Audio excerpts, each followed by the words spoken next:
This program features live coverage of an African safari and may include animal kills and carcasses. Viewer discretion is advised. Good morning, nature lovers. I hope that you're all very, very well. And a big warm welcome from all of us. You can see that Djuma Game Reserve, where I am this morning, is a little cloudy. But that's okay because it means it's 9 degrees Celsius and 49 degrees Fahrenheit, which is just a tad warmer than the usual, which I'm very, very happy about. Hello everyone, it's me, Trishal, and I've got Theo on the camera this morning. We are all very well, nice and warm, and we are, well, part of our plans for today is to go to the hyena den, or at least hang out in the area. I've tried so much, and I've just not been lucky. We've only had one sighting, well, 1.5 sightings. The one sighting was just a drive-by. But hopefully we'll get lucky and the adults will be around the den a little more than they have been recently. So we'll pop by there a couple times just to double check, and I'll let you know each time if there's anything going on. Hopefully there will be. Remember that you can ask us any of your questions, give us your comments using the hashtag WildEarth or the YouTube chat stream. And for any kids out there, you can send your questions to kidsquestions@wildearth.tv.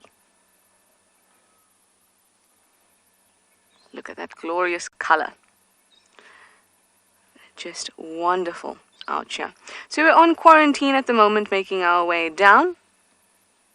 Tammy, you say beautiful. Isn't it just? I just love it.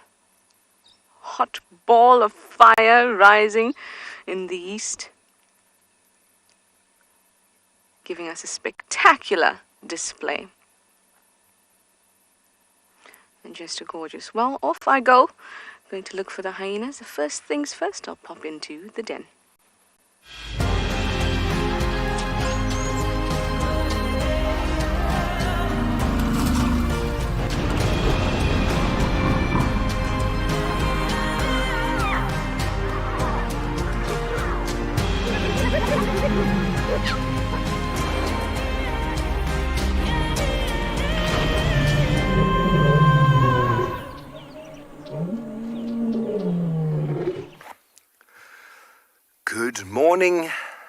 Good morning. Another beautiful, glorious start to the day.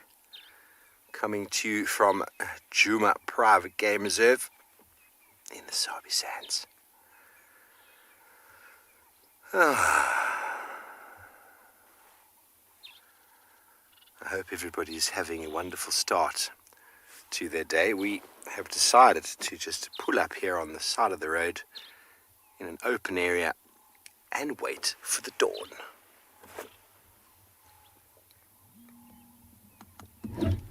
Hello everybody, my name is Steve and I'm joined by BK on camera, and well, we are very excited to have you with us. If you are willing to stay with us for a few moments, we're going to go back and frame that beautiful sunrise. Sorry about the levels there.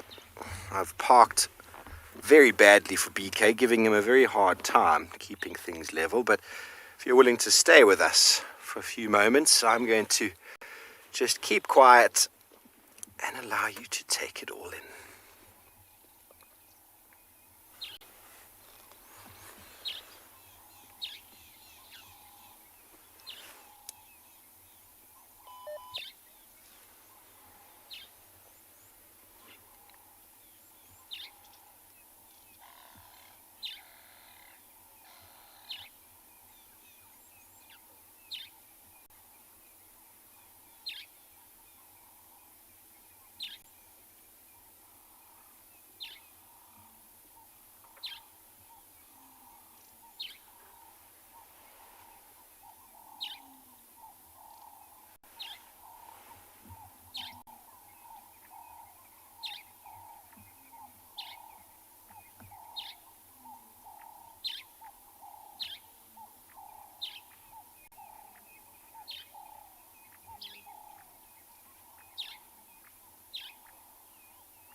Anna Marie and many of you say what a wonderful, tranquil moment. You look forward to it. Well, I look forward to them myself, to be fair. Not sure if you heard lions in the distance coming from the northeast. Most likely the Telemati Pride.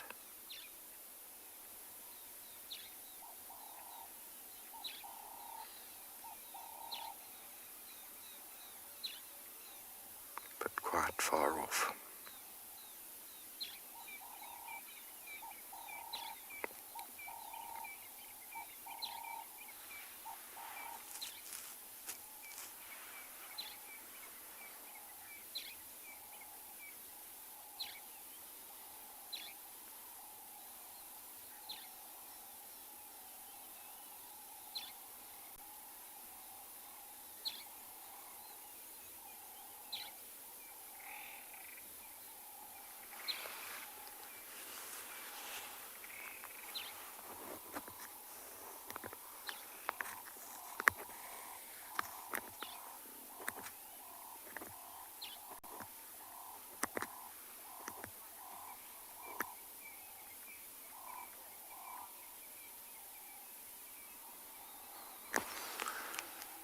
We're going to stay right here and let this sunrise unfold and send you over to Eric and andBeyond in Ngala.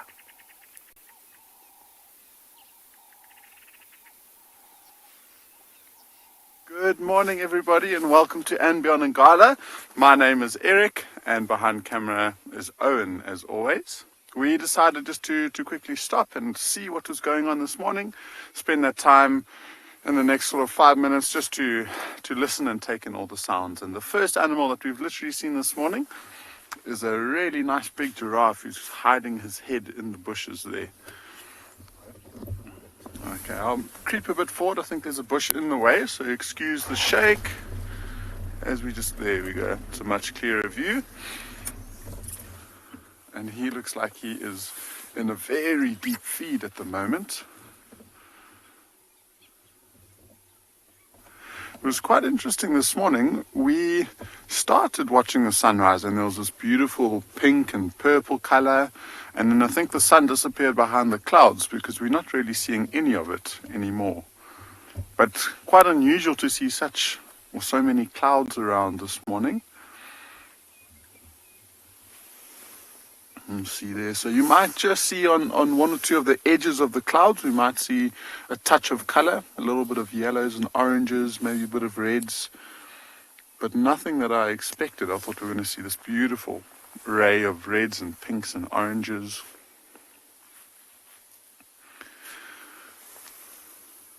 And that giraffe still hasn't moved.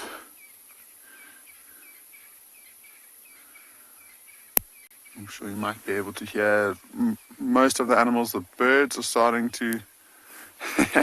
Megan, I completely agree with you. It seems like every animal that I see tends to be a giraffe. I don't know why.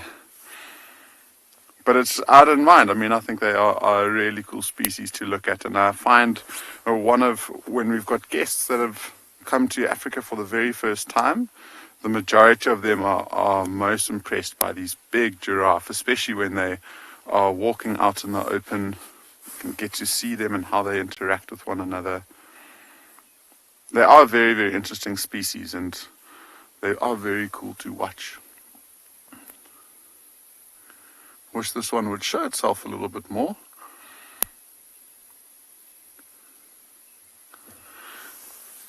So... yeah, Jackie, the clouds are quite interesting. And like I was saying a little bit earlier, it's a bit unusual to see them or see such a strong layer like this in the wintertime. Usually it's a very, very crisp, clear morning. I mean, we've been seeing the morning star or Venus every single day for the last 2 weeks or so. And now, I mean, because of the cloud cover, we haven't been able to see it. So it is unusual. And I wonder if this might be the coming of a different weather front coming in. Maybe there's a cold front on its way. You never know. It does feel like the temperatures, it's not rising this morning. It's staying a constant temperature from when we started this morning at about 5:30.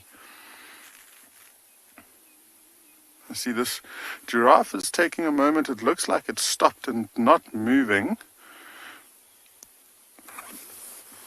So just in case it might have seen something funny, I'm going to just see if I can follow its eyesight and see if it might lead us to something interesting for the morning. So whilst I try and figure out what it's looking at, we'll send you across to some really nice, big, large animals. Some morning elephants. Exactly what I need.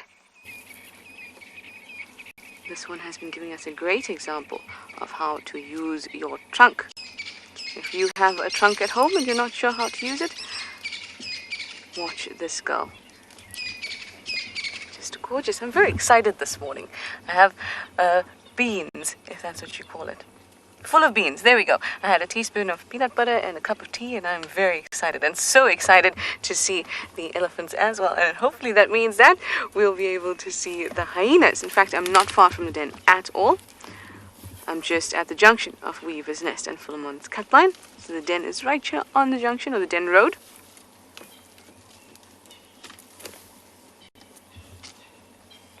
Rimple, you were actually wondering if we ever dunk our toast in our tea. I myself am not a big toast dunker, but if you give me a biscuit, I will dunk it, not dump it, no. Particularly a strawberry whirl. South Africans will be familiar with that biscuit or a Tim Tam.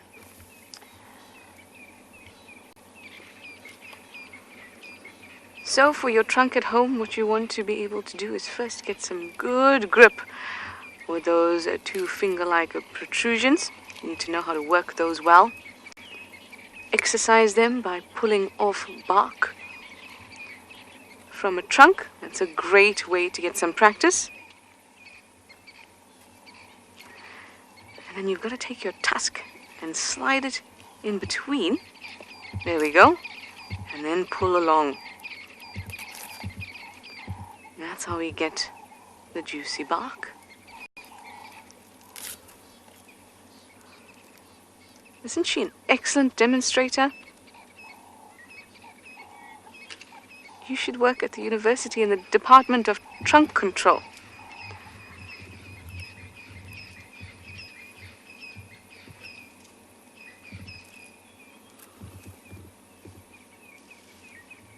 Feeling around. Any loose bits I can tug on? Oh, look at that. They really do use it like fingers.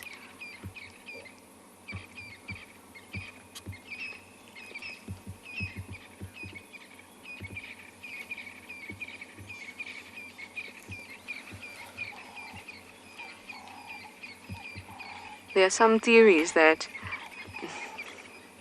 based somewhat in science, but not really, it's just some people's thoughts, that given that elephants have these finger-like protrusions, and most importantly,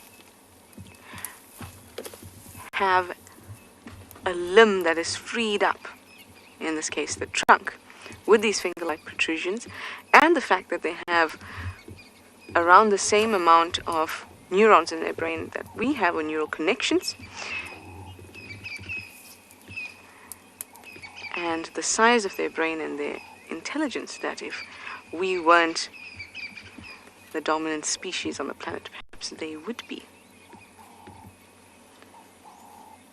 Interesting thought. But like I said, not exactly founded in a lot of science. There's a few scientific facts quoted, but it's mostly theory that has been spouted.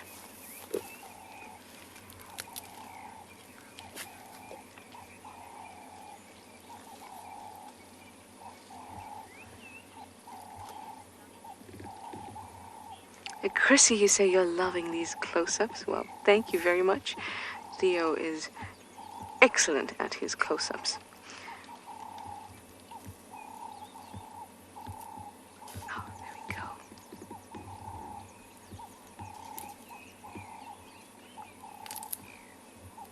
Oh, that's a good one.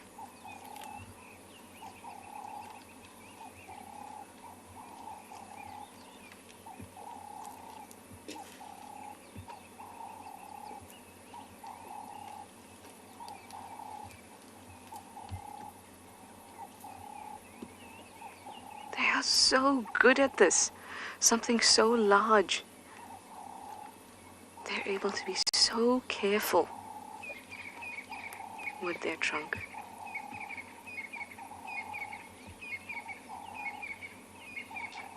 They're not huge lumbering animals. They're gentle giants that are delicate.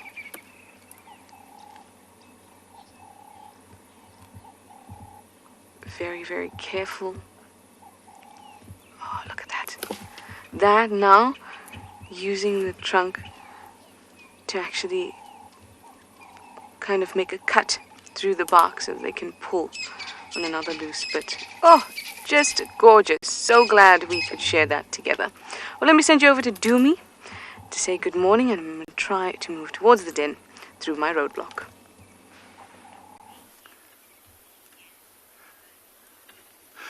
Good morning, everyone. This is Djuma from andBeyond Phinda Private Game Reserve. As you can see, right behind the camera is Marcel, and we are actually searching some cheetah into this lovely open area. We're up on this beautiful mountain range. As you can see, the landscape, how beautiful it is. Beautiful weather as well to search these animals. Probably cheetah and lions. This is the area where we're thinking we might come across in a good luck, like this morning. We're trying to scan all over the place around here. Yeah, we haven't picked up anything yet, but we will also remember we rely on tracks. See if we find some tracks that we'll be able to follow. As you can see, over this mountain range, it's beautiful up here. We're hoping we'll find some very good luck into this area. Like, as you can see, how beautiful it is.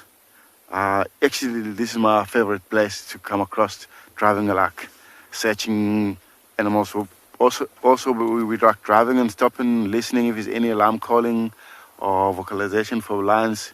It would be amazing to pick up those kind of sound, because this morning is much better weather. It's not windy at all. Yeah, Chris, this is a beautiful place for cheetah for sure. This is where that's why we come around, hoping are lucky. We'll see if we come across on something. We'll share with everyone. We like to do that always. Just keep quiet and listen a bit. If there's any sound we can hear.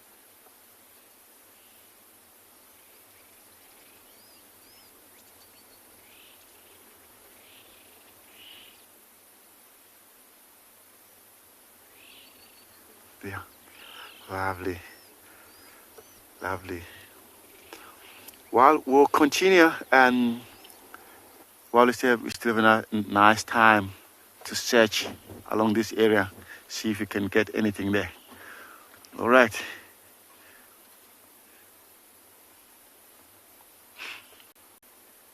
It's a lovely place to be.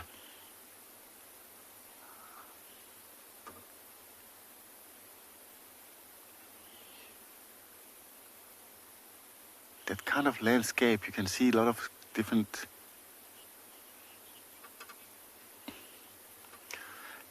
Guys, we'll just carry on driving, see what we can find. Cheetah.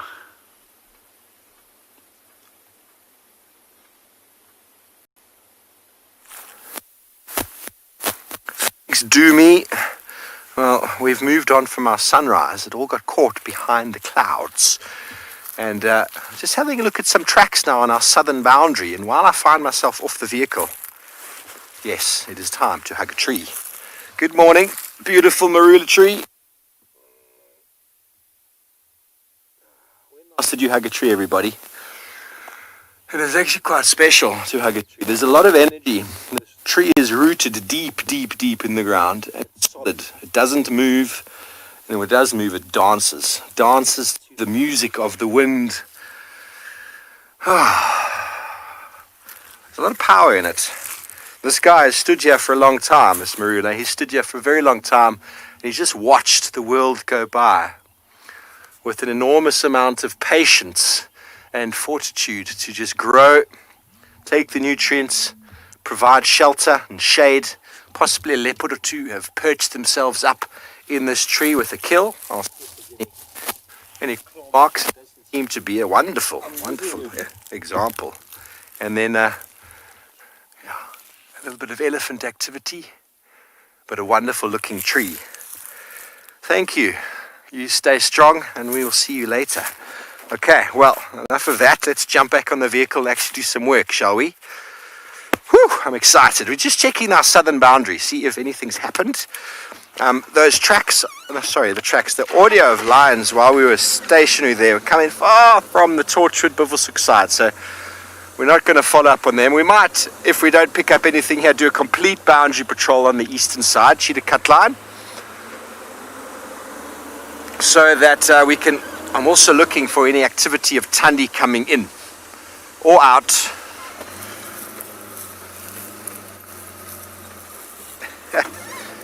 Okay, BJF, I love hugging trees, and appreciation is all there, sir. All there. There's the track. That's why we check these boundaries. I don't know if you can see that, Beaks. I'm sure you'll be able to. There's a track of a lion here. Can you see it? Okay, it's not very clear. In the light now, it's not that clear. So sometimes what's helpful is to just shine a bit of light. Does that help? You see it there. So this southern boundary is a very, very important place to check for tracks. Not many people actually drive this Firebreak road. I drive it all the time. I haven't driven it in a few days, but this track is not fresh. You can actually walk a little bit. There's elephants on top of it. Track is distorted there. So it's not that fresh. So it's probably from the last time the Unkuhumas came in. But we're going to go along anyway, because you never know. They went that way. Raymond and I tracked them out of the property yesterday after we had them the night before. They went west. But these lions don't stay in one place, everybody. They move. They can really, really move. So let's just carry along here. It's always nice to see who's come in and who's come out. And if we find something fresh that's come in, we're going to put our attention to it. Yes. So we're going to carry on moving on our southern boundary, and Trishala, well, I wonder if you can guess where she's at.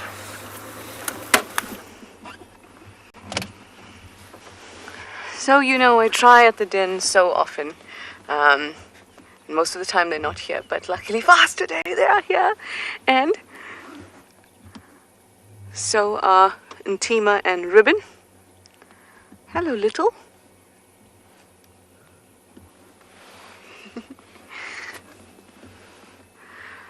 This is so awesome. Do you know how much time I've come here trying to get them, and the only time we got them was in the evening that one time. So they were in infrared.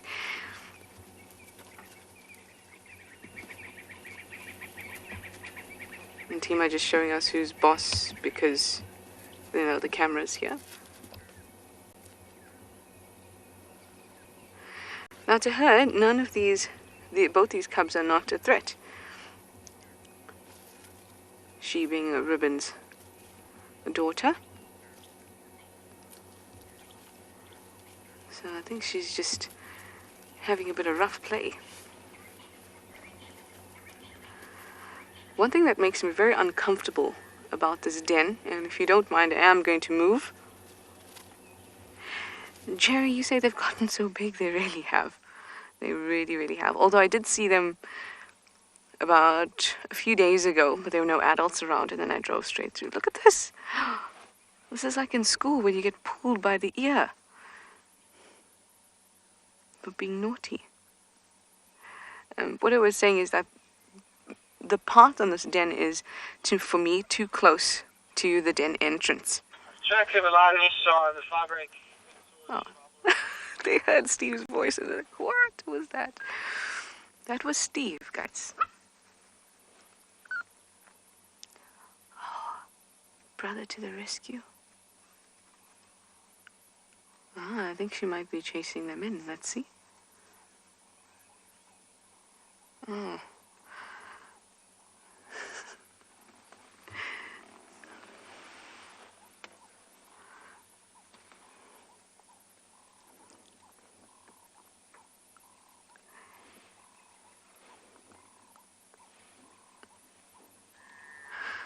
You guys are excited that I'm here and I get to spend time with them? So am I. So am I. Haven't seen them, or haven't gotten to spend time with them in far too long. Do you know, as they get older, as more things happen on Djuma, there's more kills and things like that. Adults are around less often. Oh, we've got some anal pasting. Good morning, anal pasting. The adults may come to the den less often when they're older. They'll also come to the den less often if there are kills around that they're going to eat at, the adults. And I think we've just had a week of Nkahuma kills. There was definitely a kill somewhere yesterday with the hyenas with bloody faces. There was Tingana's kill. And that would have kept them away from the den. Apart from that, it's been really cold in the morning and the cubs would not be out. And today, because of the cloudiness, there's a bit of insulation and we don't have that biting chill.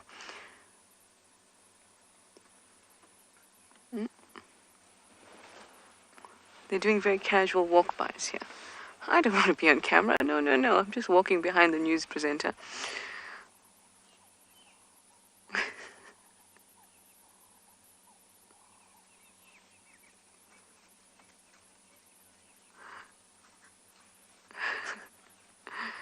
So what I was saying to you is I would like to move back. This is the normal position that, in fact, people sometimes park even further ahead. But I think it's a bit too close. Not for safety, but for disturbance at the den. I feel like it's a bit too close. So I'm going to reverse a little bit and get us into a more comfortable position for the hyenas and us, and I'm going to send you over to a riverbed in the meantime.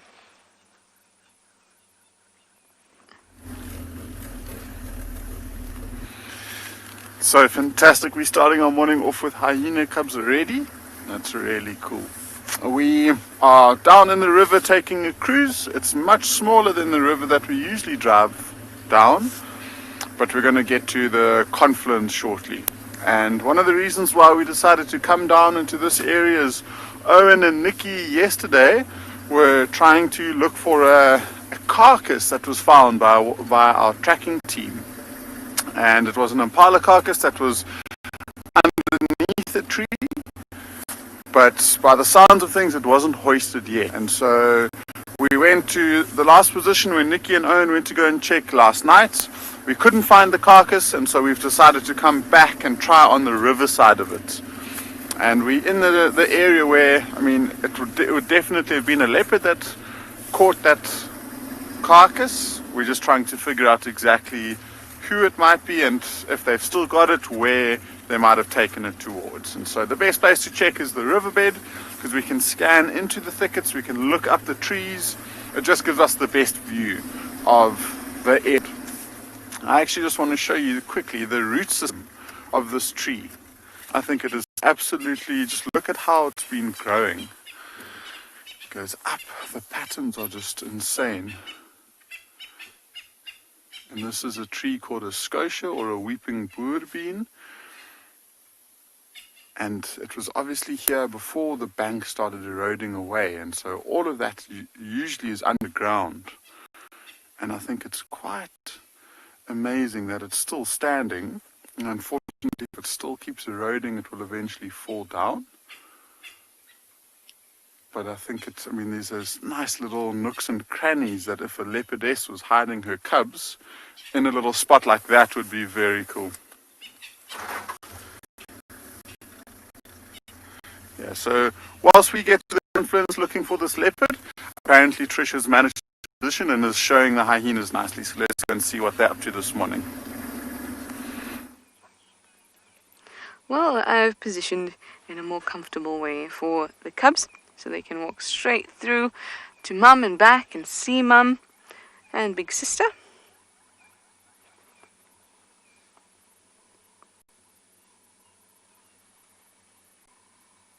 And I think that this darker cub, Shimbulu, as he was named, I think his face looks a little like a civet.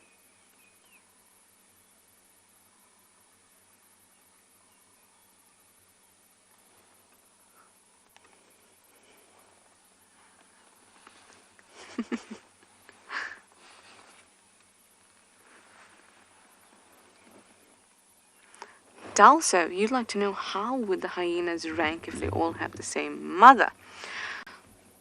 Well, the clan is large. It's just Ribbon that is using this, well, Ribbon and Corky that's using this den. So these two belong to Ribbon plus Intima. The ranking works like this.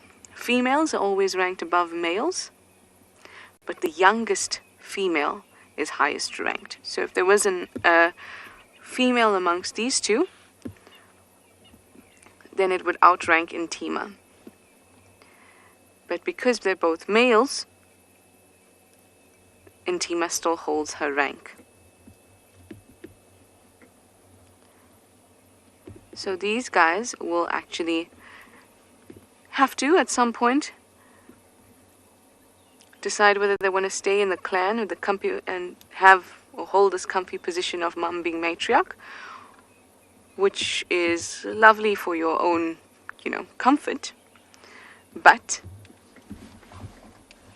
you are not able to mate because clan females won't mate with clan males or males born into the clan. It's only immigrant males that they will mate with. And now they're behind the bush. They will come back. It's only immigrant males that they will mate with. So the males need to disperse in order to mate. So they'll need to choose between their comfy rank now and the ability to actually mate. And when they go to another clan, they'll be right at the bottom, because they're males and their mother is not matriarch. So they'll start way back at the bottom. Oh, there they come. But it means that they have the ability to mate, which is the most important thing. Their genes are able to get pushed forward.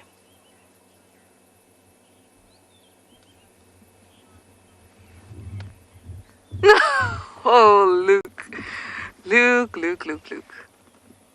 We should call one of the cubs Jean Clan Dam. Well, you know what, Luke? I think that if I ever have a game reserve and there's a clan of hyenas in my game reserve, which of course there would be if I had a game reserve. In fact, it would just be a game reserve just around the hyenas territory. I will name that clan Jean Van Clan. Jean. Gosh, now I can't even say it. Jean Claude Clan Dam. Did I get it right? There we go. Jean Claude Clan Dam. So hard not to say Van.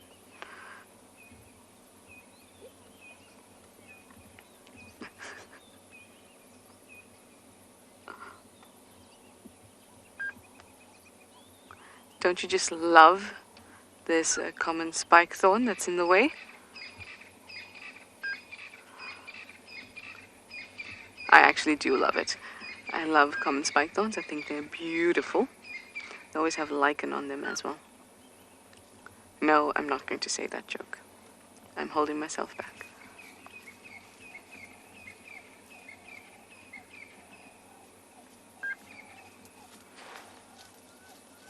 Theo, you have a visitor coming from a different end.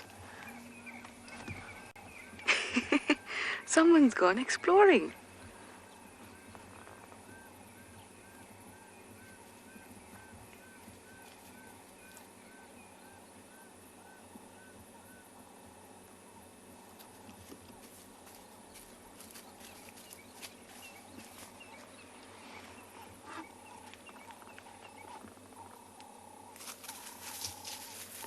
Hello, welcome. Hello.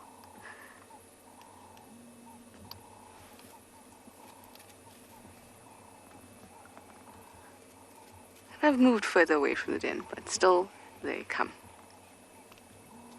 It's important for them to learn about what the vehicle is and all of that, and it's important for their noses. Oh, there you are. It's important for their noses so they can smell these things. Smell what humans smell like. Smell what things with human smells on it is like. And that's very, very important. But in the same way, you don't want them to become so comfortable that they lose their feeling of defense and wanting to protect themselves because they think, oh, this is a familiar smell. The humans that come and sit here, they don't hurt me. That's something you don't want, because if they come up against humans that do want to hurt them, they need to be able to recognize that and smell that. That's why the smells are very important, but it's also important for us to stay a little bit away and not kind of encourage them. That's why when they do come for the tires and things like that, especially if we can see them, then we'll try very gently to say, no, oh, no, no. It smells a little like wet dog here.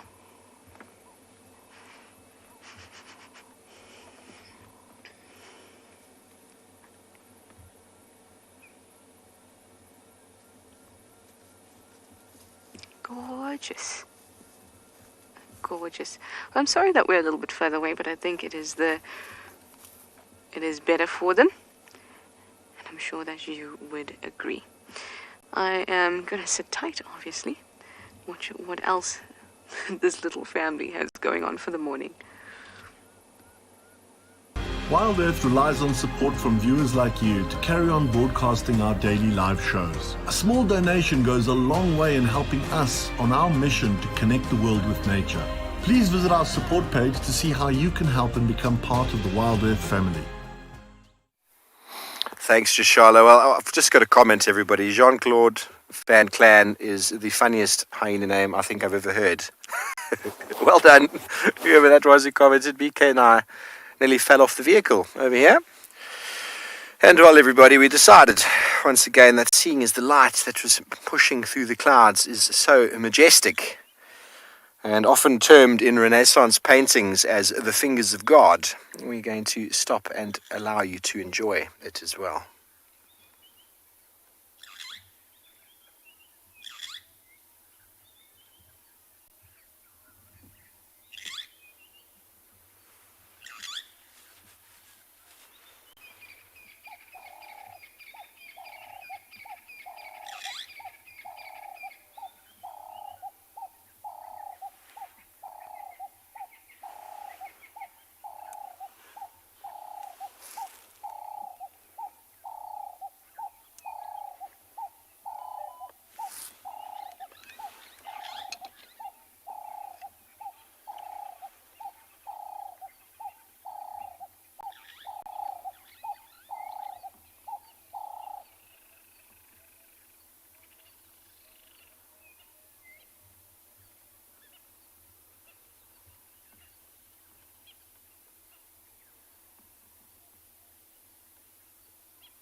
I would appreciate if everybody would like to send through a one-word tweet about how scenes like that make you feel. If you're not into Renaissance art, that's okay.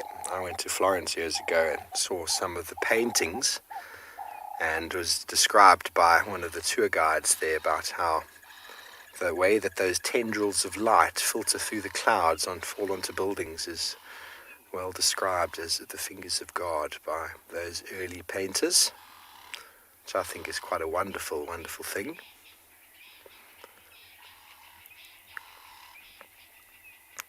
And most of those paintings are on buildings. Sammy, not enough words. There's no one-word tweet for that, is there? It's all right, everybody. One-word tweet's a great way of getting interaction. If you just sit there enjoying with your mouth or jaw dropping open, that's okay. JC Angelic is a great one. A really, really good one, that. What's your word, BK? Majestic, says BK. Raymond is on the back with me. Raymond, do you have a word? What does that make you feel like? One word. Nice one. Nice one, says Raymond. Oh, I'm thinking it's just, that's gorgeous. I suppose that's a very well used word, but it'll work. So, Emma Openshaw, who's directing, is the millennial, and she said And those of you out there who won't have a clue what I'm about to say, I'm not really sure I'm going to be able to explain it to you, but she said the word lit, which is spelled L-I-T, and I still don't really know what it means. I've had some millennial friends try and explain it to me, but I think it basically means very cool in a way, or like top-notch, or really no way to explain it, but it does kind of work quite well with the light. Well done, Emma. Linda Magical, that is a good one. Well, everybody, we're going to move on from our wonderful sunrise. The sun has risen and is fading down into the ground. And that track of that lioness that we thought was a few days old actually appears to be from last night. And so we followed it. It's gone its little gowrie. So we're just going to keep checking our southern boundary, see if anyone's come back in. You never know what we might find. How's it, like this? Yeah. Better. Okay. Welcome back, everyone. As you can see, we just come across on quite a nice elephant bull. He's just chilling out, just browsing out up on the bushes there. As you can see now, he's just getting mobile again. Wow, lovely to see his bum. The way he's walking now, you can see he's going straight towards the nice fever trees area. Look at the way he's walking. Lovely the way he's moved. He has one tusk broken from a fight.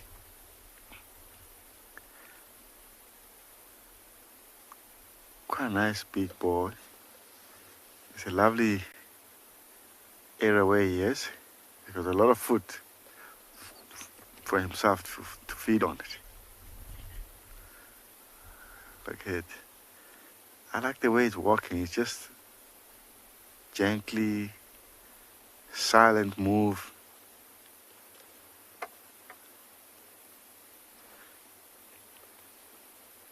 Look through to these fever trees as well. The way he moved. That's awesome.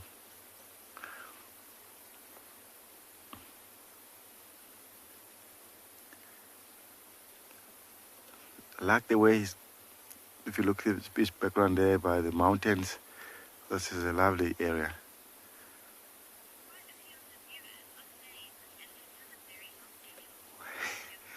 Yeah, it does have a long tail.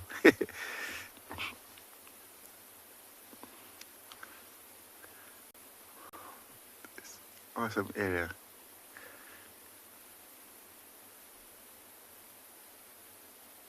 Looks like it's moving direct towards these fever trees. Awesome there. He just cut off from the road, just going straight towards his favorite.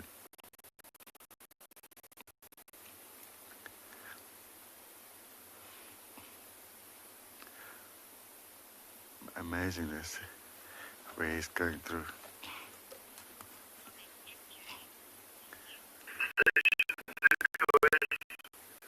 MJ, yeah, this is a lovely area, MJ. Yeah.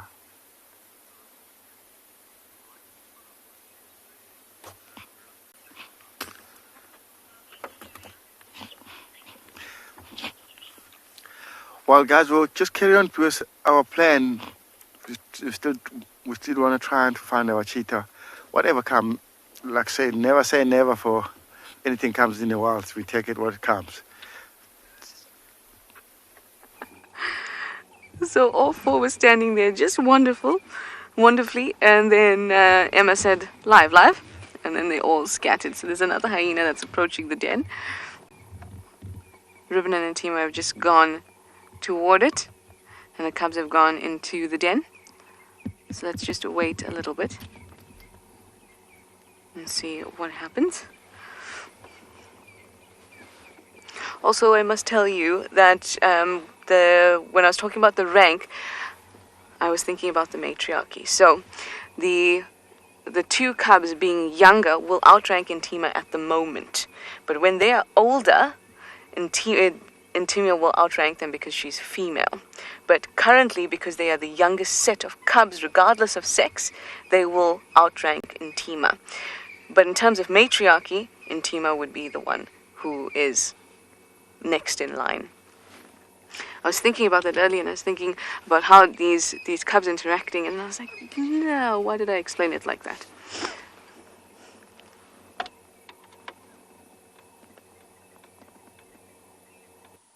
And everything's silent now.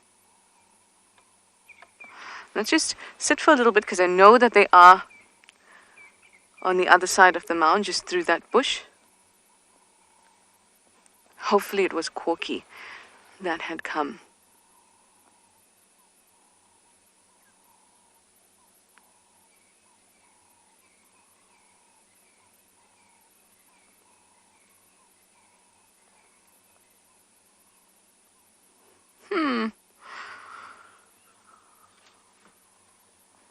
Ray, you say there's just too much to learn with hyenas. There is a lot to learn with hyenas.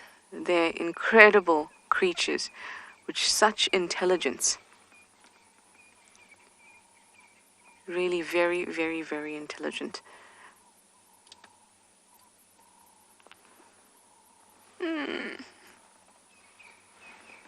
That was short and sweet. I think let's pull back a little bit and wait a little further back. So I hope it's Corky. I hope it was Corky, but it could have been someone else. Maybe it's a danger to the hyenas, so to the cubs. So let's move back a little bit and wait to Demon at Phinda.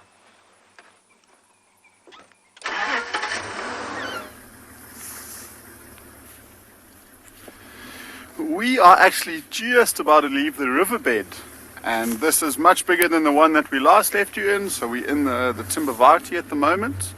See, it's like maybe 4 or 5 times wider, and we stopped probably for about close to 10 minutes where we thought that carcass was left sometime yesterday. We listened, we scanned with our binoculars, and we just couldn't find anything. So we haven't really got any direction of tracks. It might be quite difficult for us to figure out where that leopard would have moved to after the kill was stolen, which we suspect. But a nice exciting thing is, whilst we were listening for anything around that area, we did hear lions calling quite far away from us, so southwest in the direction that I'm facing now. And that's pretty much exactly where that lioness with her 2 cubs was yesterday morning. And so I'm thinking that maybe what could have happened is she might have reintroduced the cubs towards the pride last night. And so we're heading in that direction now. And hopefully, you never know, maybe we find something cool. Imagine seeing the lioness with the 2 cubs being reunited with the pride again. So it will be nice to get into that area relatively quickly. So I'm going to just keep a nice constant pace and just get into that area as quick as we can. I just caught a whiff of something, that's why I quickly turned around. But I think it was hyena dung on the ground.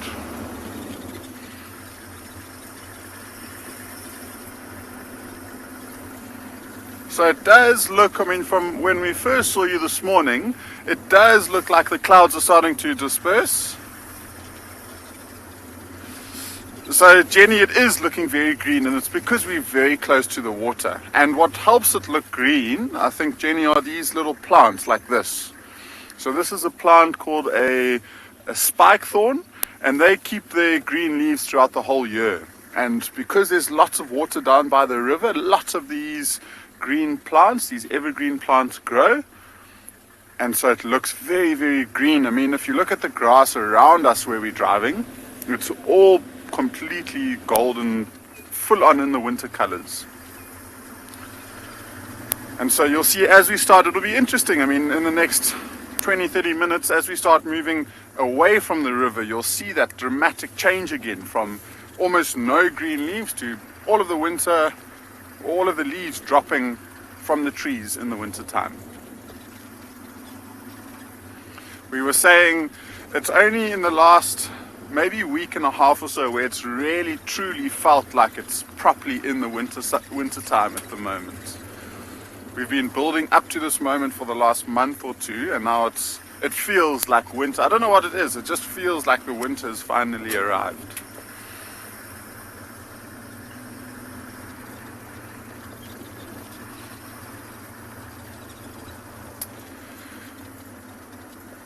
So as we're driving in towards these dense areas, we'll get towards a nice open clearing, and I think that might be a good opportunity for Owen and I to just switch off, listen, and maybe see if that lion is calling again before we carry on.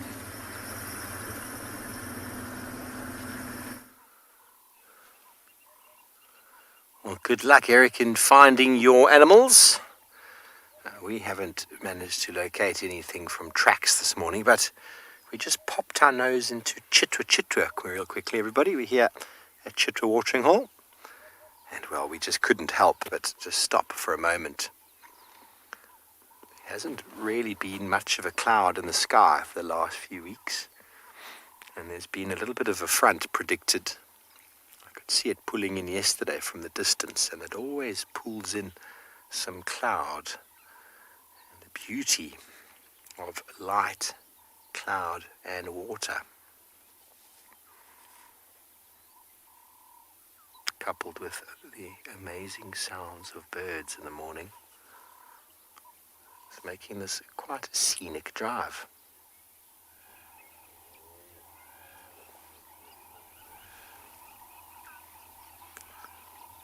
But on entering Chitwa, we didn't see any animals, not even a hippo.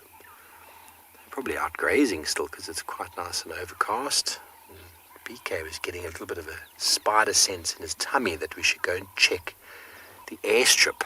So we're going to cross over from this watering hole up to the airstrip and have a little look around. It's important to trust these gut feelings sometimes. Often I get them left or right here, and you're like, right, and then what happens? You find hukumuri lying in the road, or pick up on the exact tracks you're looking for. There is an enormous amount of luck out here as Eric is trying to find animals. Sometimes it's really easy, sometimes it's very lucky, and sometimes it requires an enormous amount of skill. Combining all of those together, some days are just incredible, and some days, well, you've just got to stop and enjoy the scenery.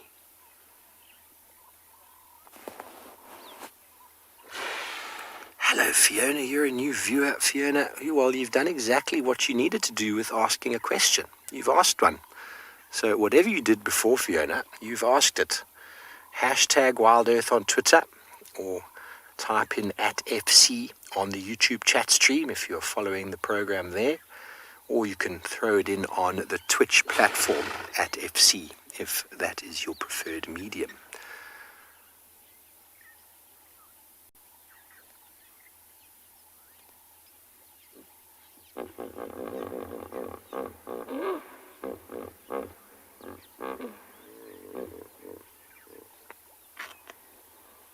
Hippos thought that was quite funny, Fiona, that you asked us how to ask a question. They were like, of course, you just throw it in on the YouTube chat stream. They know how to ask questions, don't they, BK? Wonderful to have you on board, Fiona. I hope you're enjoying the show. And keep your questions and comments coming. And Emma just whispered on my ear that hippos do have a great sense of humor. Well, when you look like a hippo does, I suppose having a sense of humor is all you've got going for you, right? Shame, poor fellows. We had them all out the water yesterday. Definitely not the most sightly of creatures, covered in scars, birds feeding off of them at leisure. Quite a different scene this morning. These watering holes are really quite magical. You never know what you might find. And obviously, while we lock you off in a really nice scene like that, I sit here with my binoculars trying to scan for any birds. Trishal is also sitting still in one place, I think. I think she's still with the hyenas.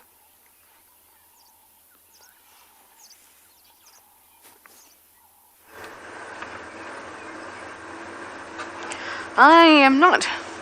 Both Intima and Ribbon have run off. They ran off in this direction, so I had to look through the block for them, and they are gone from the block. So, of course, we have to leave the den. For any of the new viewers that don't know, when an adult is not around, we can't be at the den. We just cannot offer the same kind of protection that a hyena can, for obvious reasons. But they did run off towards Treehouse Dam, so I wondered if perhaps the other hyena was saying, "Hey, there's a kill nearby. Come on, let's go and chow." But I don't see any clues just yet.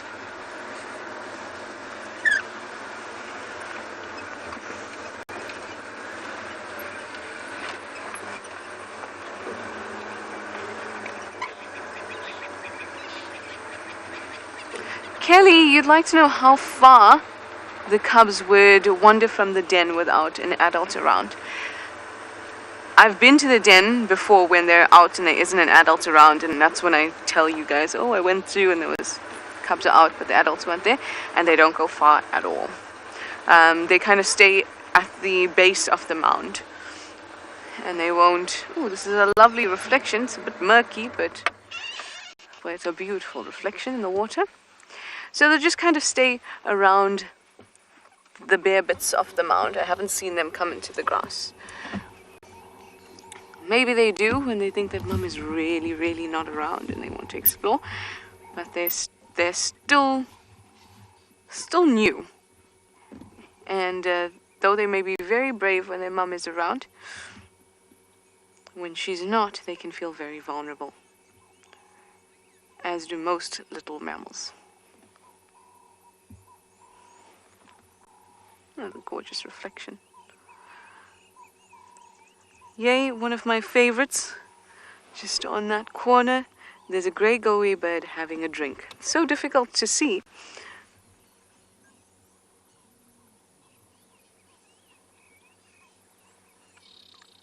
Further up, further up. It's so well camouflaged. There we go.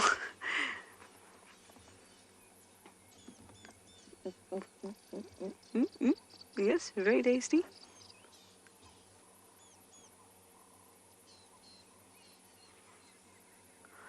I love watching them at the water's edge. I think they're such gorgeous birds. And with a name like grey go-away bird, it's not particularly a nice name. But it is what it is. C'est la vie. It used to be called a grey lory, which, in my opinion, was a nice name for them. I am king of the grey, it says, as it sits atop.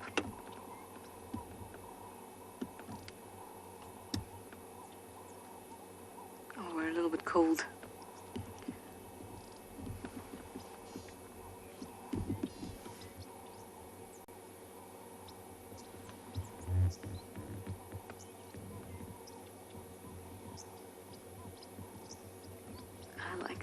Very much.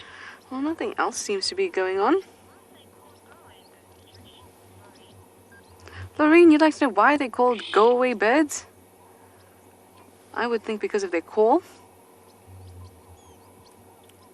Sometimes they sound like ah. Sometimes it's wah, wah, like go away.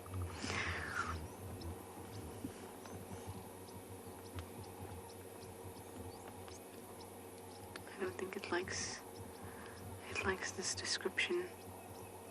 They're such pretty birds. Yes, you are. We don't want you to go away. when I first heard of these birds, which was before I'd seen them or heard their call, I thought it was because people wanted them to go away. This is very innocent, and I was much younger. I thought it was because they wanted people wanted them to go away. But no, their call sounds like they're saying, "Growl." I also like that one where it goes,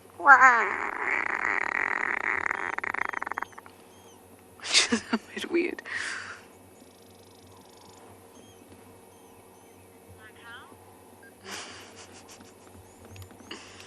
No, Emma, I'm not going to do it again for you. Who else is drinking?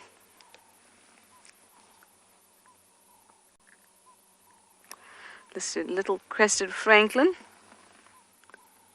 Where are you? You're also difficult to see.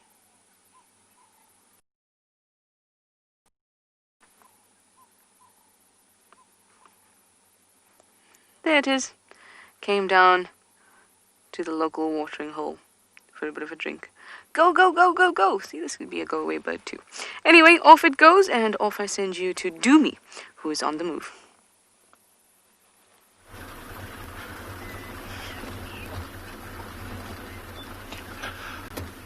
Welcome back, everyone. As you can see, we're still up on this beautiful, beautiful area, searching the cheetah.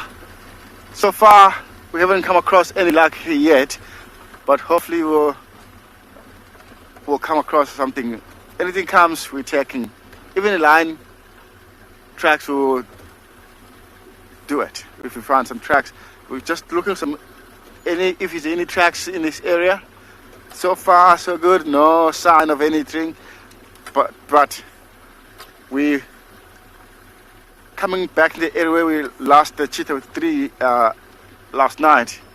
So we're very close to the area. That's why we keep on checking now. As you can see, we're slowly checking. Sometimes we stop and scan in this open area. As you can see, how beautiful up here. So far, so good. No luck yet. It's a lovely, looks like further east is starts to rain, but luckily here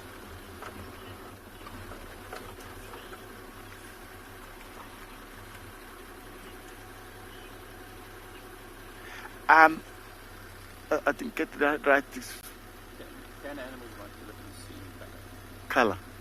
Well, trust, I can say yes, because most people, they say the animals, they're colorblind, but the reason why I'm saying yes, because we're using these kind of color of vehicles.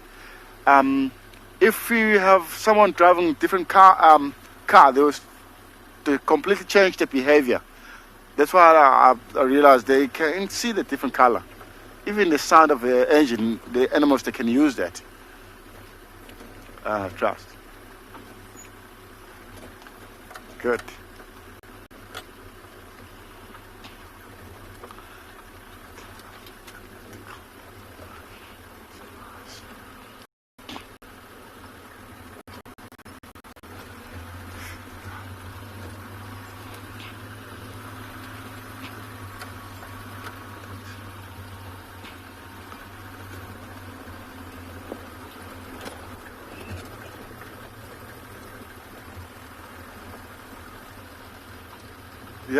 Yeah, this is what's interesting actually. So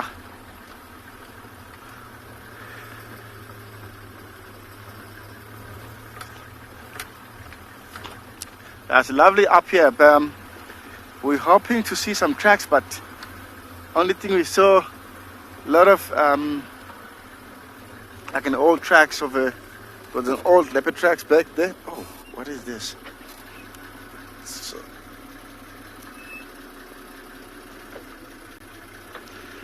This like some porcupine tracks, but difficult to see for you guys. I just saw on the side of the car. So a lot of porcupine tracks have been here already overnight. So we're hoping to see these tracks of the cheetah, then if we can start following. Yeah, so we'll keep on searching. till we find them.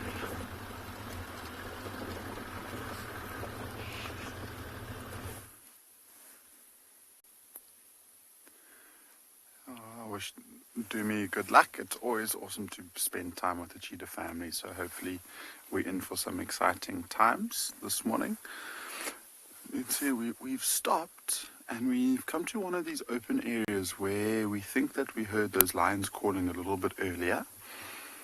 And so we've literally just got here. So we've stopped for the last minute or so. And we just want to listen to see if maybe it's getting quite later. It's 7:30. And if these lions were moving throughout the night, they could be looking for a place to settle down. But if we're lucky, maybe we hear one of them calling one last time. Maybe if it's the males that have separated from the pride and they're looking to find the rest of the pride, or it could be the female with the youngsters, maybe trying to find the rest of the pride. So we've just spent some time listening here, and I think we might do this in stages. So we might just move forward, stop, listen. If we don't find any tracks, then we might try one or two different areas. So you can see, I mean, around us, it looks like the clouds are slowly but surely starting to separate and move away from one another. And so I would imagine that by this afternoon, we'll probably have a clear blue sky. It might not even be as late as this afternoon. It might be a little bit earlier than that. But I think because we've spent a few minutes here, we haven't heard anything, it might be worth us just creeping a little bit forward. And we might only go 200 or 300 meters at a time. But whilst we do so, I'm just going to drive, and we can hopefully, I mean, if we don't hear them because of the engine, maybe we see tracks on the ground that give us some sort of indication of where they were. So with Nikki last night, they were almost straight ahead of us, and so that is probably about 2.5 to 3 kilometers away from us. And so I think that this is a good area for us to start moving around, because these lions have been walking huge distances at night time. Within these open areas, we'll see there's a wildebeest coming up, and lots of these different species decide to come and rest up in the evening time. Because of it, it's nice and open, so they get to see predators coming from afar. And so these lions could be coming into this area to try and find something to hunt. And this lone wildebeest is all by himself, actually. Yeah.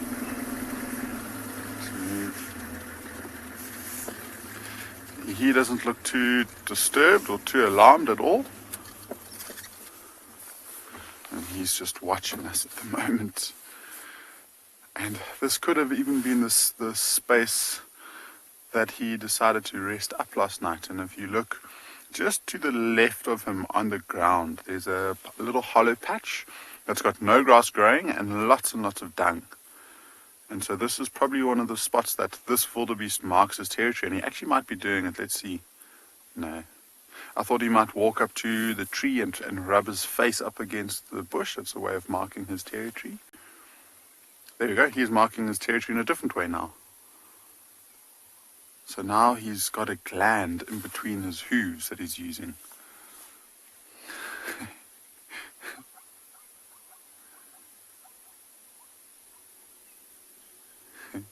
That's really cool. And so that's a way of getting his scent onto the ground. And see how he's rubbing his face all over the ground over there. And I'm sure the nice sand is quite pleasant on the skin. Might just help with like some sort of exfoliation. I'm just going to move to get this plant out of the way for a second, and then we can go back to the wildebeest.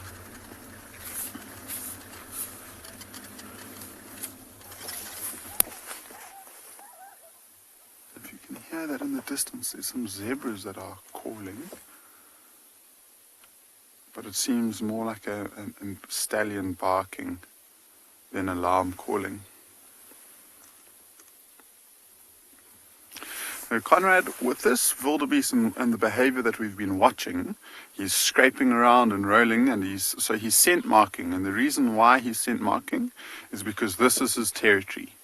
And so these wildebeest are territorial throughout the whole year. which means that there's a big spot that he's looking to protect. And although there's no females around, because it's a pretty good area, it's a good area to hold territory for the remainder of the year, even if the females aren't here. There's another way, so that's him scratching up against the branch. And so essentially he'll just keep patrolling and make sure that this territory is his own. There's no other males that will come in and try and chase him away, because he knows that from time to time there'll be lots of females that come into his territory. And so he's happy to be by himself to wait for that.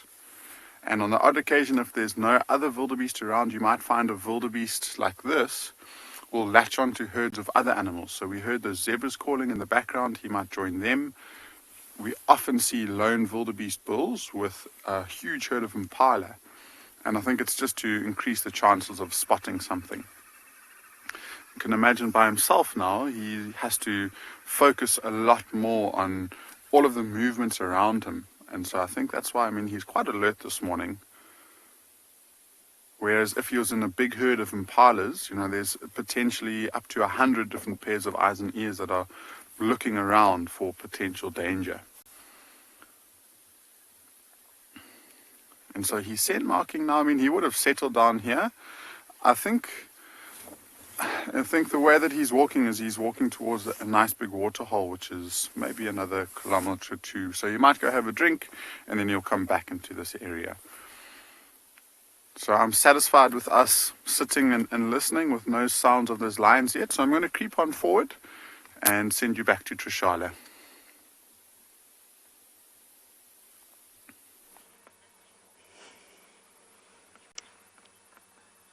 That is the best way for me going about the bush, stopping every now and then and having a listen. Like those crested francolin. Or those Natal spurfowl actually shouting. Here we have a leopard orchid and a dead leadwood.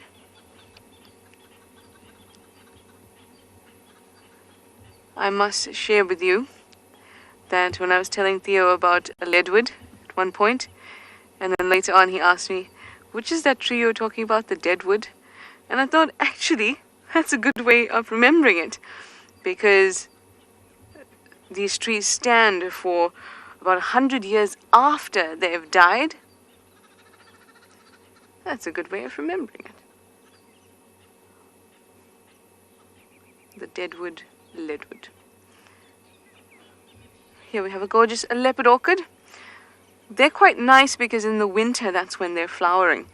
So when everything else seems quite dead and dry, the leopard orchid is there to catch your eye. Oh, look at that.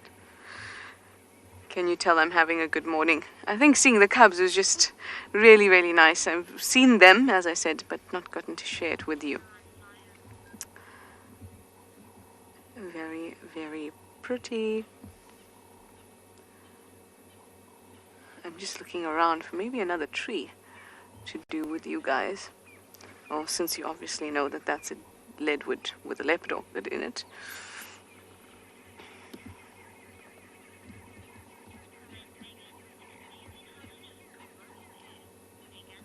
Megan, you say it's amazing how they just grow there.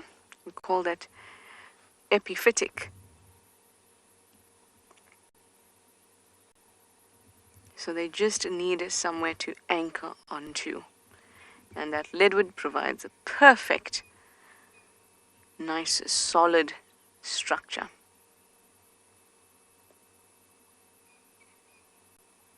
Orchids have the smallest seeds from all plants. Tiny, tiny, tiny, tiny, and very numerous. They almost look like dust.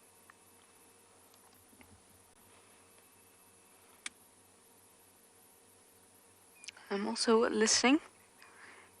Don't hear anything just yet.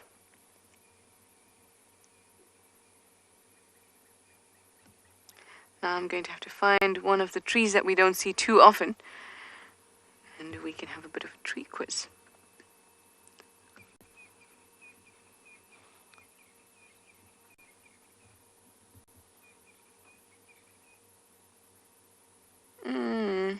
hearing some eddies.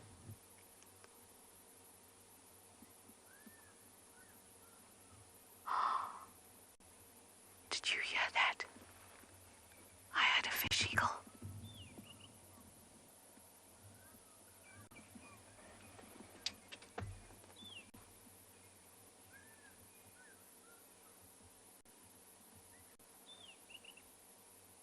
It went again.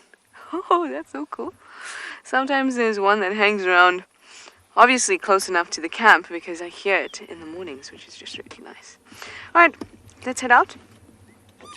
Move a little bit more. Find you some elephants. Although they sound a little bit far. Or a nice tree that we are not so familiar with. Ooh, Raymond has popped into the driver's seat, so let's go over and say hello.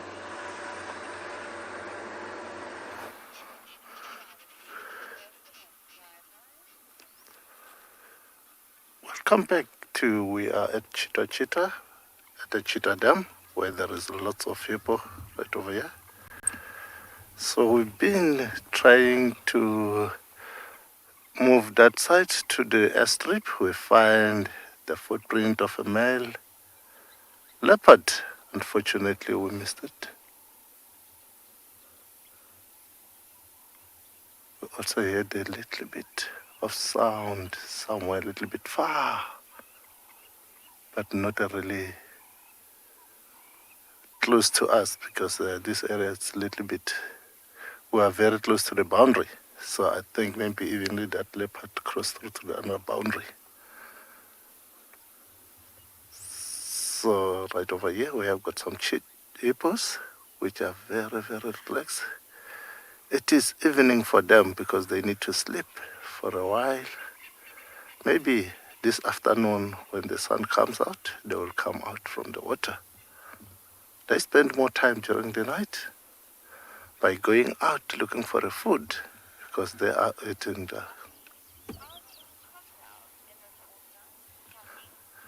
Yes, Katie, there are some crocodiles, but I haven't seen the big one since I've been here. I only see almost about 2 meters, the longest which I ever see. So, because sometimes the crocodile can be land until up to 6 meters long. So, right over here, it is, I haven't seen the big one. I only saw once. So they are staying together, crocodile and hippo, in the same dam or same river. There could be. It is happened.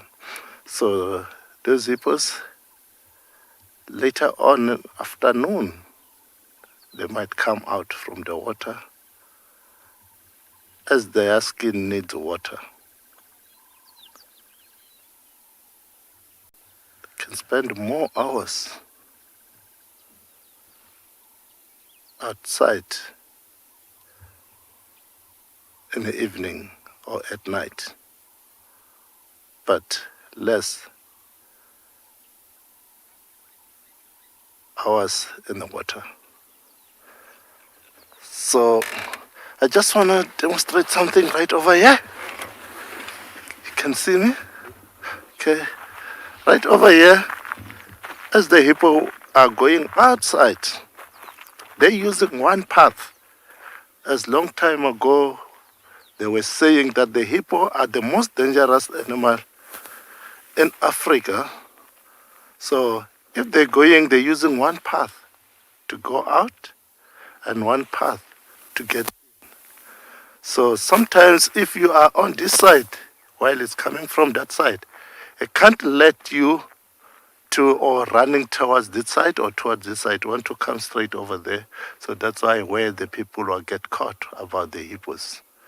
So right over here, as you see, it is a part of their territory. This is the grass. The hippo, when they're making their territory, they're using tail to split their tongue When it's pooping, it's mixing with the urine to make a smelling. So as the alpha is the one who's doing this one, the other one, if he wants to challenge him, will come over here and do the same. Therefore, they will meet and fight. So the winner will try by all means, if he can manage to get that tail. If he's getting that tail, you need to cut that tail off. Once you cut the tail off, I believe that now that hippo will be becoming a female, because it doesn't have a tail, it won't manage to challenge him again. So this is the hippo territory. So like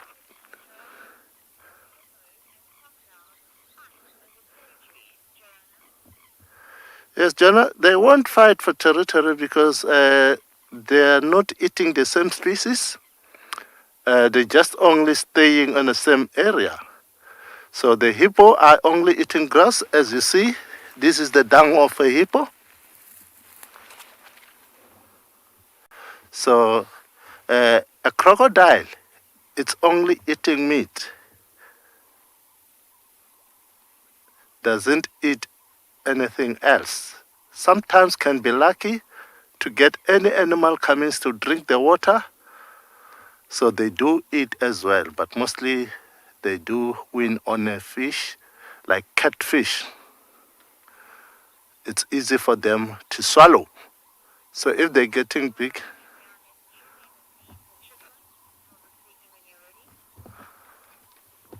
okay, we'll stay a little bit for a while right over here to see if maybe the hippo will come out, pop up a little bit. Welcome back, everyone, again. We are still searching our cheetah again. So far, no luck yet, but it looks like we're in a good area for them. Like last night, we did get a brief video, but it was already getting late. So we're gonna try and search again carefully, because the cheetah with the small cubs, if the cubs are still small, it's a very good chance they must be still lying down into this long grass, because she'll try.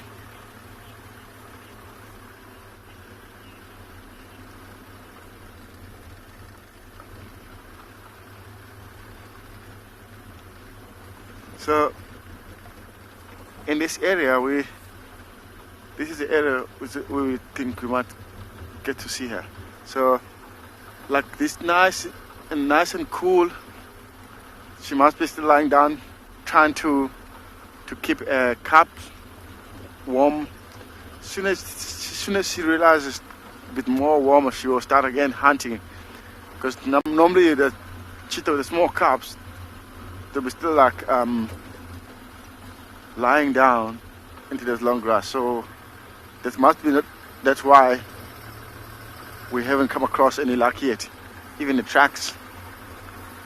Yeah, so keep on looking around, see if we can see anything. So far, no luck yet.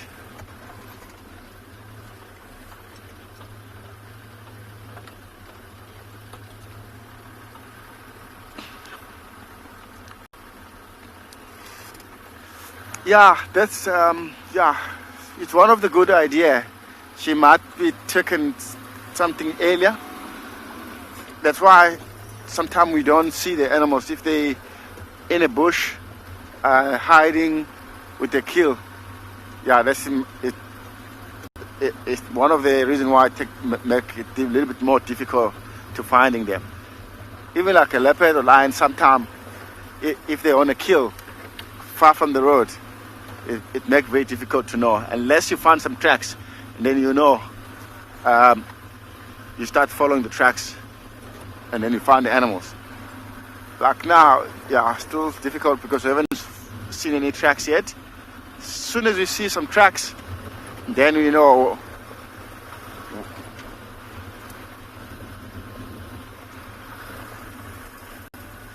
Yeah, we'll keep on checking around on the road and see if we can find some tracks. Otherwise, yeah, we'll keep on doing it.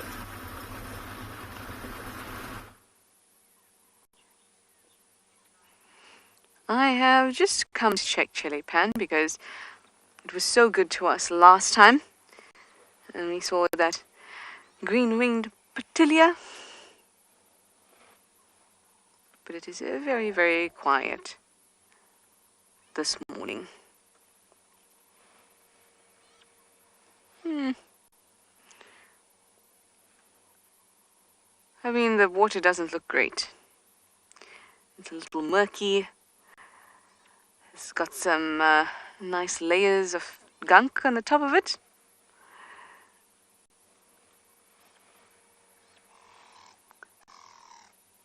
But I like to live to visit these little pans because you never know what you're going to find. And sometimes you can just sit and wait. And the little birds would come along, have a drink, which is just very, very nice. I find that the birds, something disturbing.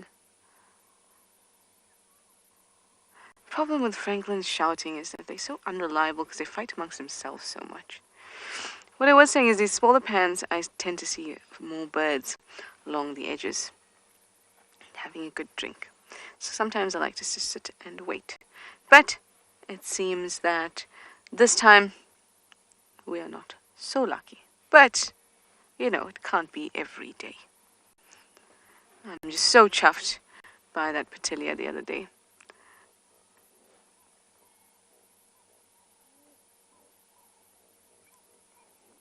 Is that Raymond I can hear down south? Did you hear those hippos? It's very strange. It almost sounds like they're in the Mowati. Let's just have a quick look. Oh, hello. Cape Turtle. Lovely turtle dove. Going about your business.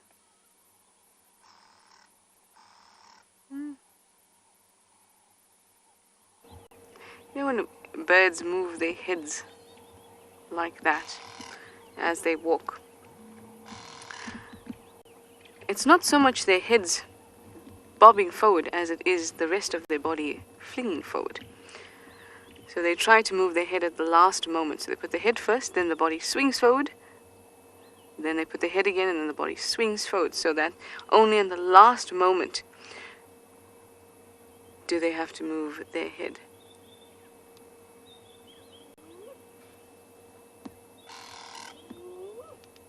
Hyena! Let's go see.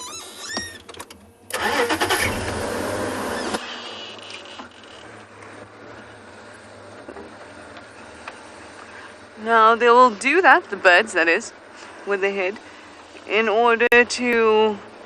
Hang on, let me get out of here first.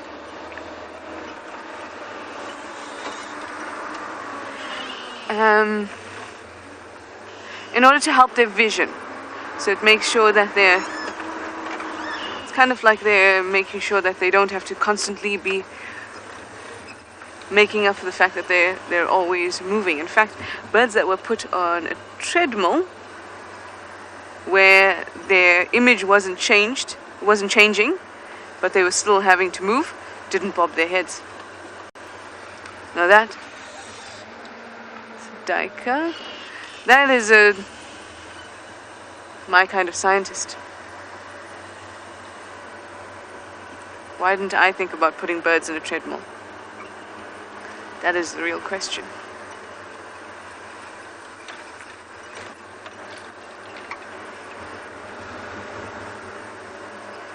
That is the question. Emma asked, do they have sweatbands on their heads? They didn't have sweatbands on their head. It's not a real experiment. Write that, Emma. Why do I feel that's so familiar? I feel like I maybe saw one of the Disney cartoons, a bird with a sweatband on their head.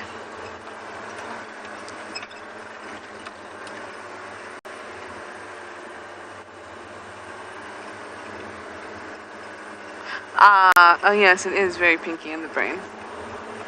That sounds like something I would have seen on Pinky and the Brain. And now the song is stuck in all of your heads. Ding, ding, ding, ding, ding. Ding, ding, ding, ding, ding. Okay, let's go check out what's going on in the Mulwati.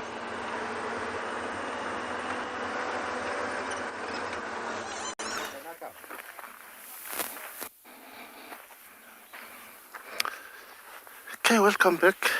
We are still at the Cheetah Place.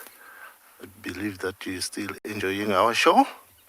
So right over here in front of me, we have got a big green tree, which is a very, very important fruit to African people a long time ago.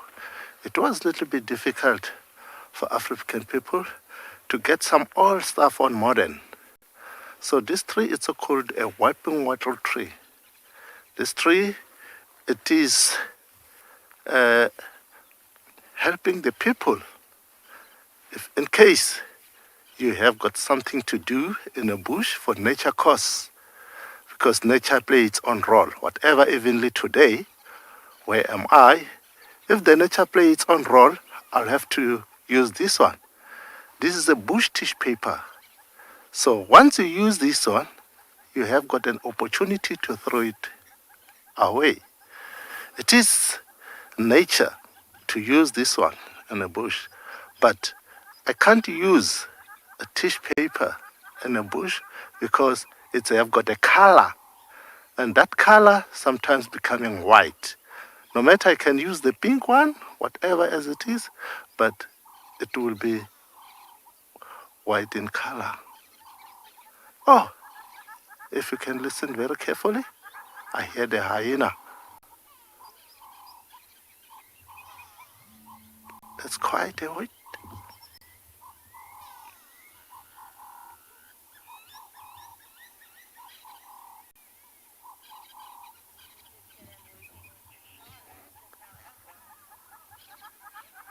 Okay, yes.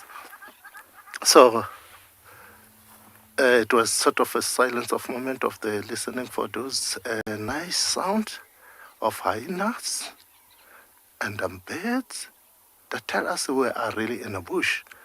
So the wiping wattle tree is provide or protect the littering in a bush.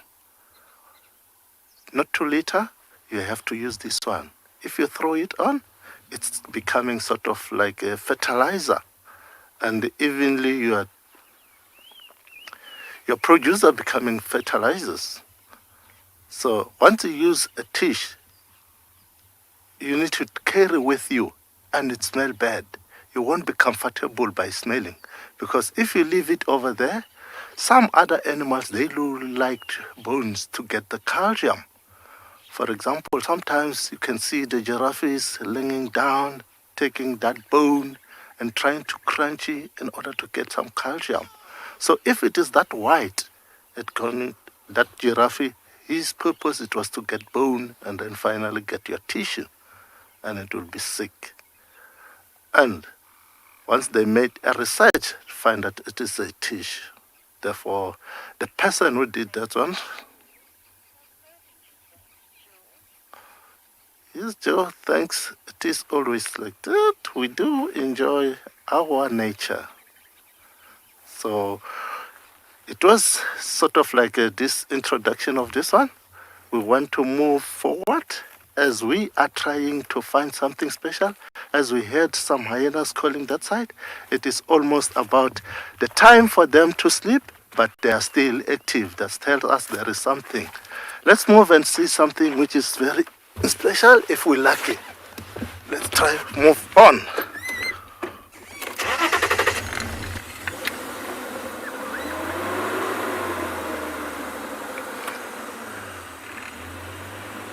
Okay.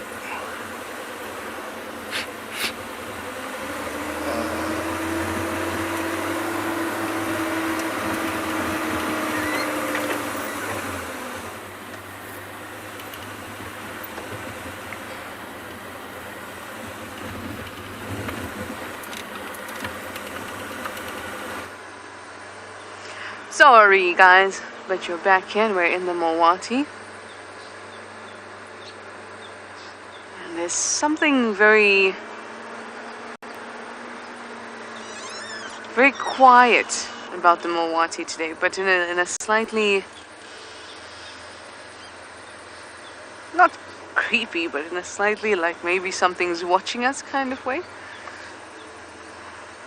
So Drongo going crazy with its calls behind us. Now I'm looking for a good tree to show you. Also, I just want to show you down here because I think that this is a lovely place, and when I was a child I would have loved to play in a spot like this with that dead tree over there. What a gorgeous space. The Mulwati has amazing little nooks. They're just so beautiful. There may not be much to say about them, but they have the most beautiful little nooks. One of my favorite ones, see if I can see another one, is when roots of trees are going down an embankment and they start to erode away the sand, and you get these stairs that are made by the roots. Oh, I love it. I love it so much. And we do have it in the Mulwati. Wait, I think there's one behind us. They're just pretty, you know, there's nothing to be said about it except that they're beautiful. Not exactly. No, I'm going to find you the right one. That's just a path coming down. But I'm going to find you the right one. I think it's actually further behind us, but I'll do a turn. Sometimes, you know, you just gotta, there's just pretty things. You're gonna appreciate the fact that nature's beautiful, even if it's not an animal or a living thing, but rather a structure.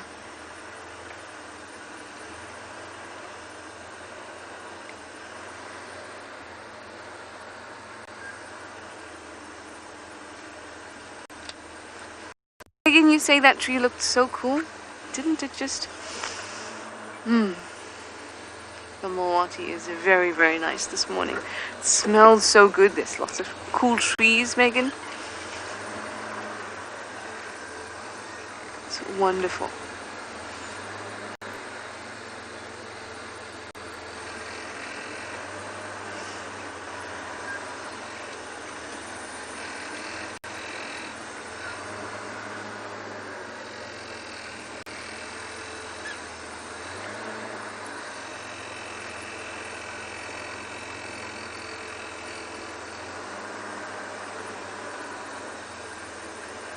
Snazzy Zap, you'd like to know if we have mosquitoes that bite animals and if it is an issue out here. It is very much an issue when a mosquito bites any animal. I am not a fan of mosquitoes. They are... You can do it, Wendy. There we go. They like me very much, so I may be biased in my answer to you. Lots of animals get bitten by mosquitoes. But humans get bitten by mosquitoes a lot because they don't have a furry covering to protect them. Now, if you are, just getting a little personal here, if you are hairy on your arms and legs, you will notice that it takes a little bit more effort for mosquitoes to land and then actually be able to be close enough to your skin to penetrate the skin. I have experience of hairy family members from which I have observed this, because I've been an observer of these things from a young age. If they're watching, they probably know who they are as well. So, the fur helps protect animals against mosquitoes, but animals can definitely get bitten. It is not an issue, though. They can also get malaria from an Anopheles mosquito that is infected.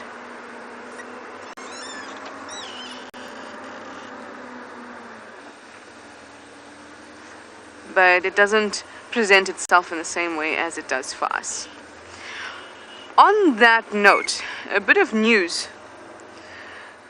There are microbes that infect Anopheles mosquitoes.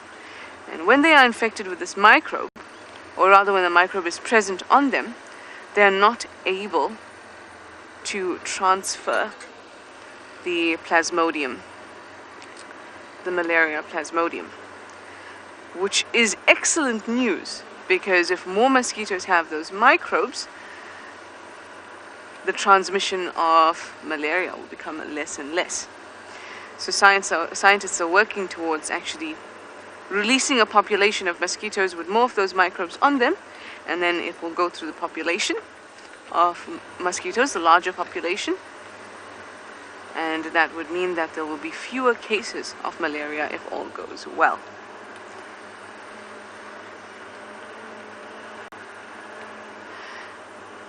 Mosquitoes are one of the very few animals that, and it may be controversial if I say this, but that if they didn't exist would not be a massive issue.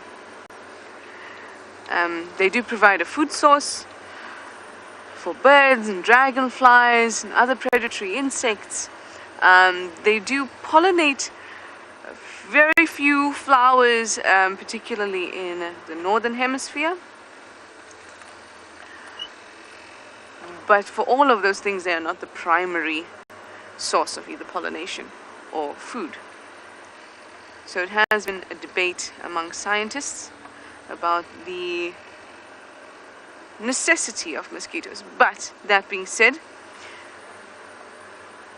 you will never know the full effects of something until you try to remove it, or you remove it from the population and you realize, oh, all of a sudden levels of this go down in water, standing water bodies, because there's no longer mosquito larvae in it or something like that. You know, you never know what the outcome of that kind of change can be.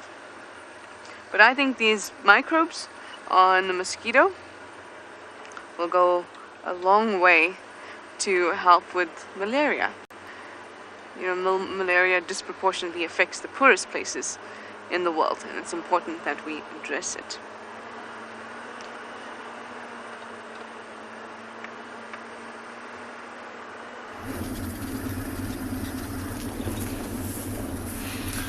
We're still driving around looking for any sign of those lions. We've actually completely changed direction, and the reason being is that the trackers saw tracks of the pride of lions coming basically south, so towards where we were waiting and listening out for, and then they cut and they turned east, so in the direction that we're going. So we're going to go quite far around and see if we might be able to intercept them or find tracks of where they might have gone to in the meanwhile.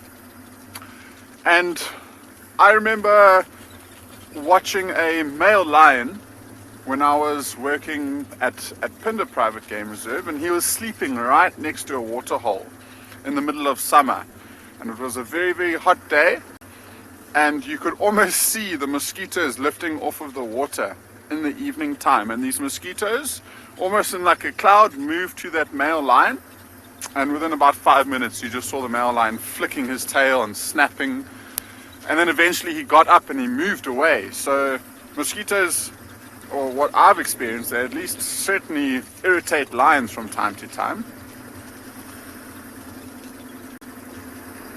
But remember when I said, when we were close towards the riverbed, it was completely green and it looked like it was almost summer, and I said we're moving away from the river, and just look at how different it is, especially here on the right hand side. I mean, all of these trees, most of them are, I mean, there's only about 3 or 4 species here, but most of them have completely lost their leaves. And so this is what it looks like throughout the whole reserve when we're not at the river. So it's all completely changed from 3 or 4 months ago.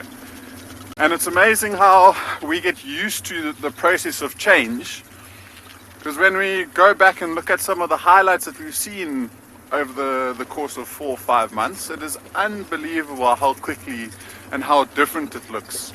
When we first started, I know that the clip of Sean and the whole pride of lions walking down the road is one that I've seen quite a few times, and it looks like it was a typical summer's day. It was green, green, green, everything was nice and long, the grass was lush, and now it's the exact opposite. It's quite amazing.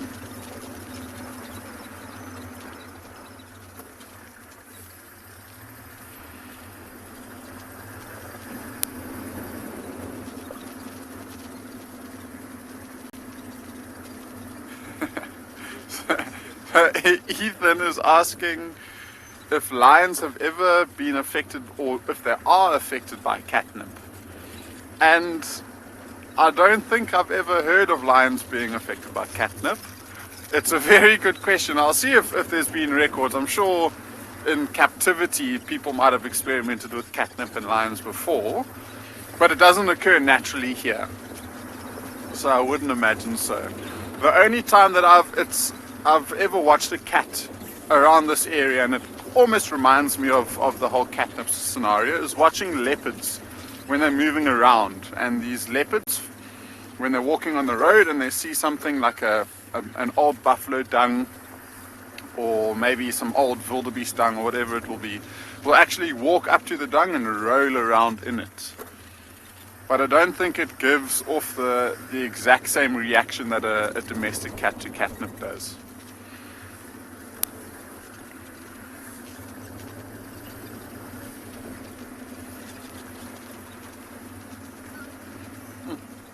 So we're driving through a small little riverbed. Always worth just to slow down and check on either side. Owen was remarking that the animals haven't woken up yet this morning, and so we're still looking for them sleeping underneath the bushes, waiting to start their day.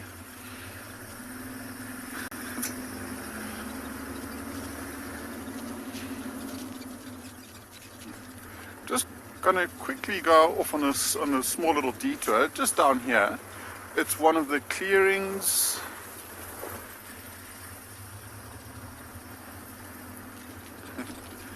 Yeah, so we are going to just quickly pop our head around this clearing and have a look to see what's going on. And so far, some pretty relaxed impala. Okay, so that means I'm going to turn around, and whilst I turn around and head back in an easterly direction, let's go and see what Doomie's looking for.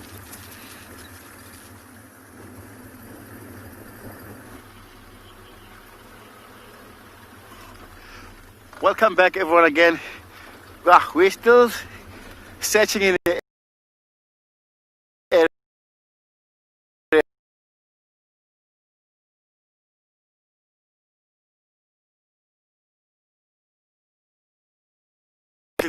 Really found the fresh tracks. Only the old tracks we saw from yesterday. So like we're thinking now to driving a little bit further.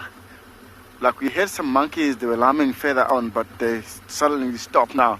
This is the area we're going to try to stop and listen again further down. I'm not too sure if there was that cheetah or could be a bird, but they didn't lamb too long, just a little bit.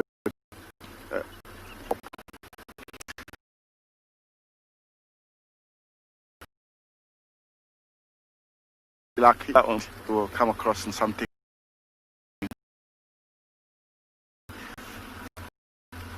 Problem is, if she really make it very difficult for us, because we can't really see if there's no tracks, what we can follow.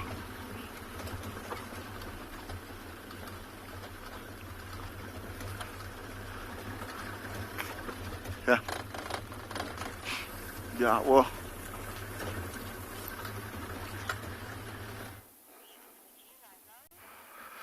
Okay, thank you, guys. I believe that you are enjoying the cheetahs right over here in front of me. We are still in Cheetah Game Reserve right over here.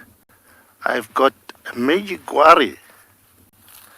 Sorry for you if I'm bother you by keep on talking about the trees. Those who like trees, they can enjoy it. And those who don't like the trees, sorry, but it is nature at all.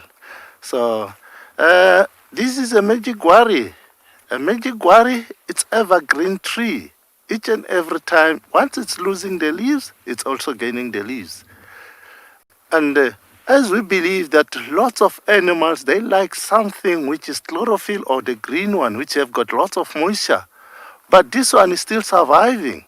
No elephants coming to this one because they have got a lot of tannin, and the their leaves, it's a little bit harder, that it's not easy to chew it. But from what I can chew it.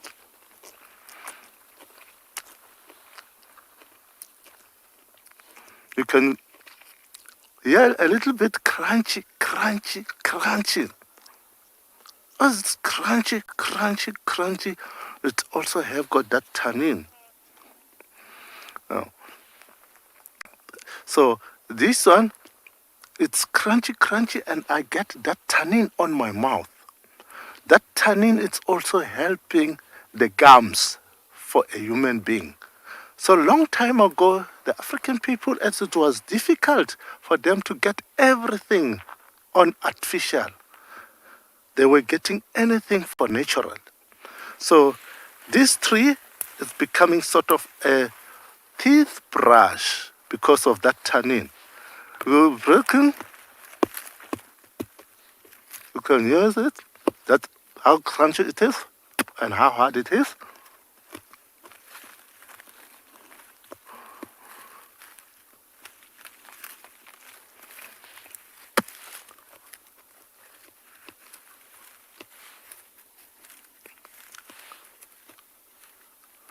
If you look it good, what's look like? It's look like a teeth brush. So they're using this one to clean their teeth.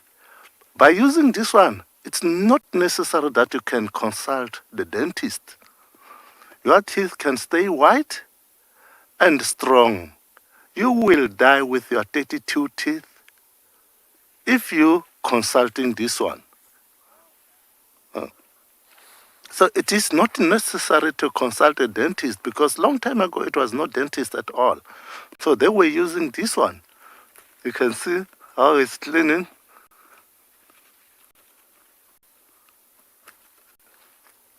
So I bet you if you can come with your gray teeth and you come with this one, you consult this one, or your yellow teeth, you consult this one. I give you only a period of 15 minutes. Therefore, your teeth will be coming white, white, white like mine. You can see how it is. It is white as naturally because I'm using everything naturally. So while we are over there, definitely we don't have to pay anything. It is naturally. In nature, you can live more. Like now, if you can back to naturally, you will becoming millionaire in a year because you won't spend lots of money for buying anything. To go for dentist for 30 minutes, you're paying lots of bucks for less than 30 minutes. But for this one, I don't pay even a foreign. So as from now, we will move on towards the first hook, if you can see.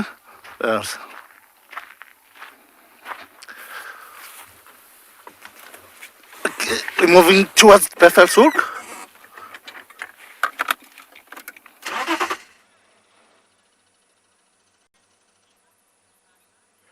Well, I'm so glad that Raymond managed to brush his teeth, have a snack, all from the bush in the morning. Awesome way to start the morning. Now I have for you a tree for Tree Shala Thursdays. Yes, that is a new thing, everyone, that we just put a name to today. But this is a tree. It is one that we don't see very often on Djuma.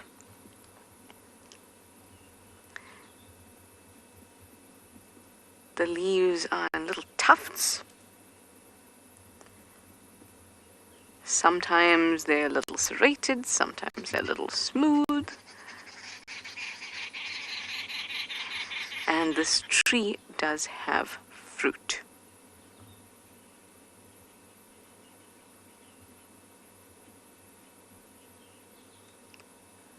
The bark is also very smooth at certain bits and then rough at other bits. So a lot of rough and smooth in terms of leaf margin and In terms of bark, you can see a little of the bark through there, quite pale bark. And if you know the name of this tree, hashtag WildEarth or YouTube chat stream, let me know what you think it is.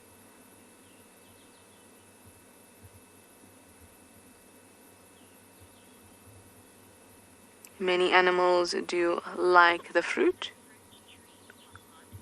Top notch, you say, is it a type of fruit tree? Yes, this tree does bear fruits. Baboons do like this tree.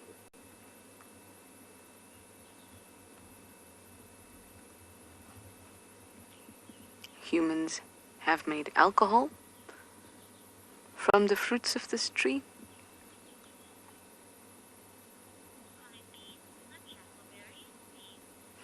Beans, ooh, a jackleberry, no.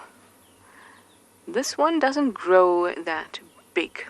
This one tends to grow up, and then the kind of outside or the center trunk grows up just a little bit, not too high up, and then the other branches kind of fall, or droop rather.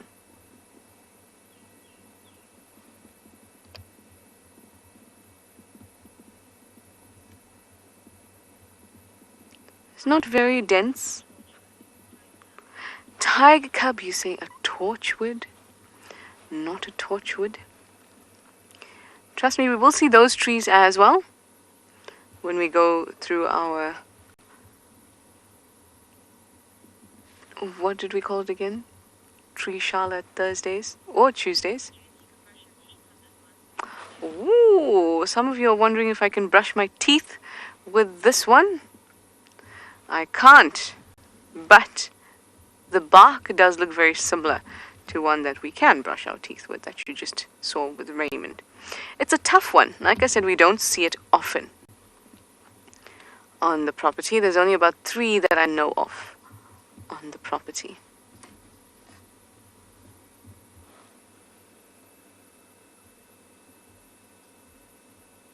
Hello stations, we found an ingwe on Mumba Road and it's heading south. Ooh.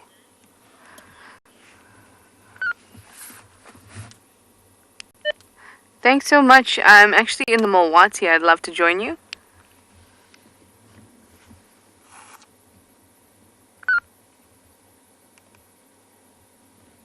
Right, a leopard was found in Mumba Road, which is just here.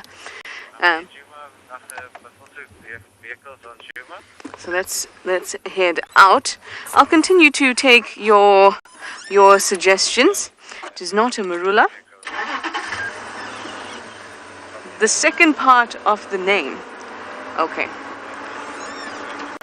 The second part of the name is related to the fruit that it has.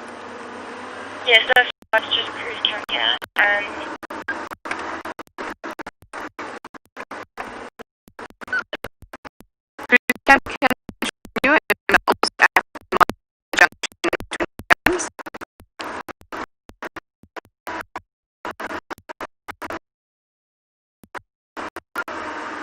I'm going to say Eric.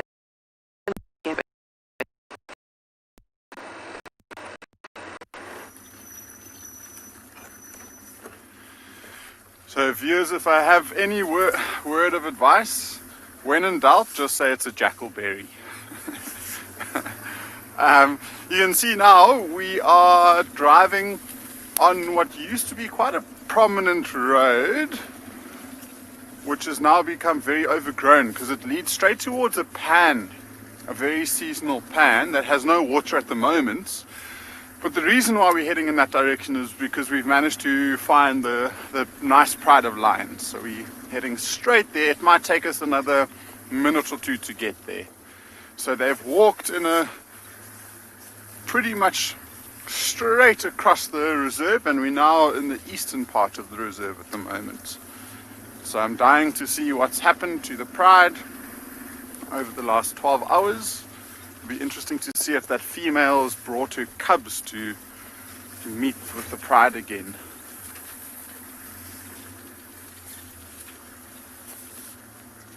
Just making sure I don't lose Owen in the process as I drive through this thick patch. It does open up quite nicely, so I'm hoping that they're lying out in the open.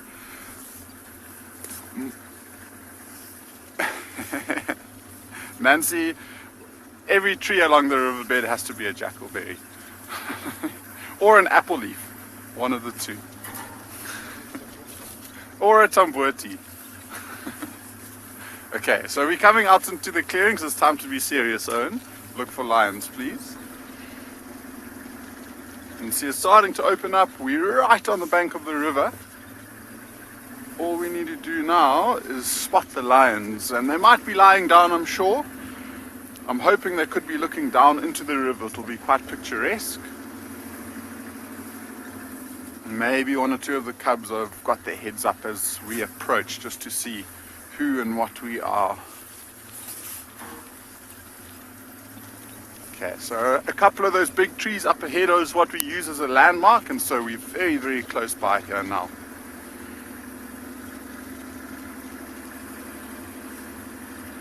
Okay, I can see the vehicle. Hey, and Owen's just spotted the lions.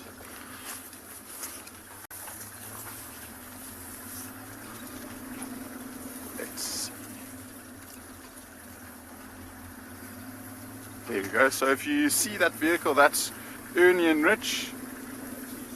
The trackers that are out, I'll ask them. They're very camera shy, but maybe they'll give us a wave. There you go.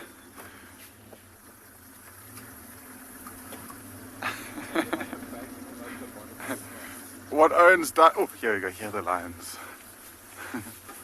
They're on the opposite side to what I thought. Owen said that he's put bacon on the underside of the car, so that's what attracted the lions, not the catnip. But here we have it. It looks like a few of the cubs have got their heads up. I can see, oh, there are actually quite a few of them. It looks like it's the majority of the pride here.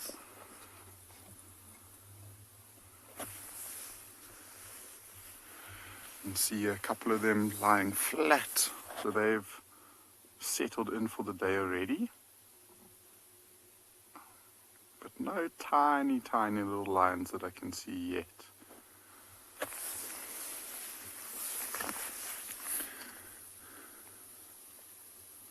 And see, there you go. That's one of the white cubs. So the male. I can't see the other one, unfortunately. So she hasn't found her way back.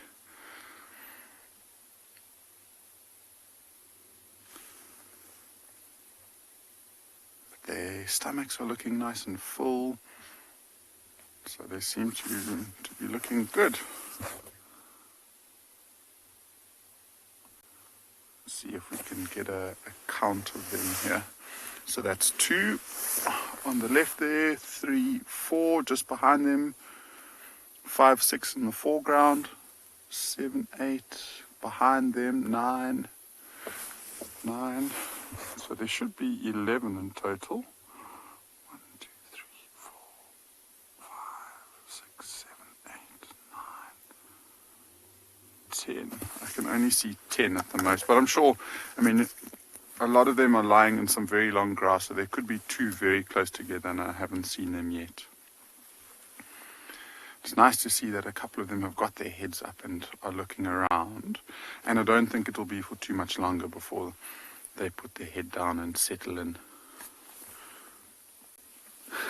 Big yawn.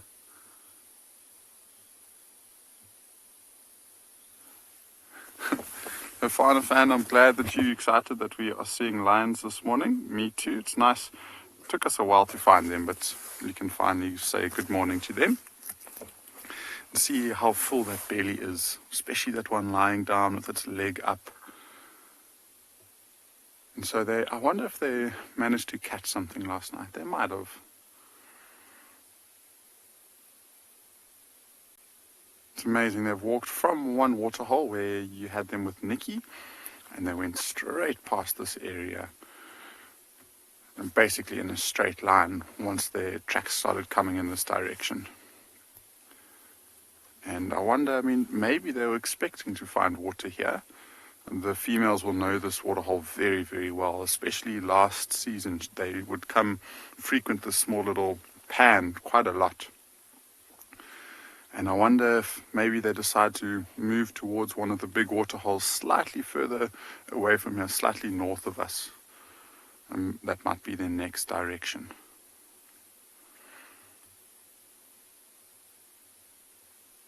I find it incredible how these cubs are keeping up with the pride, and so they're basically walking around like adults. I suppose they're at the age where we should be starting to call them sub-adults rather than cubs, because they're over a year old, but they are keeping up with the pride, and so the big lionesses aren't moving or aren't slowing down at all. They're just following around, moving where they need to if they're looking for something to hunt, and these cubs, or the sub-adults now at least, are just following and sticking with the remainder of the pride.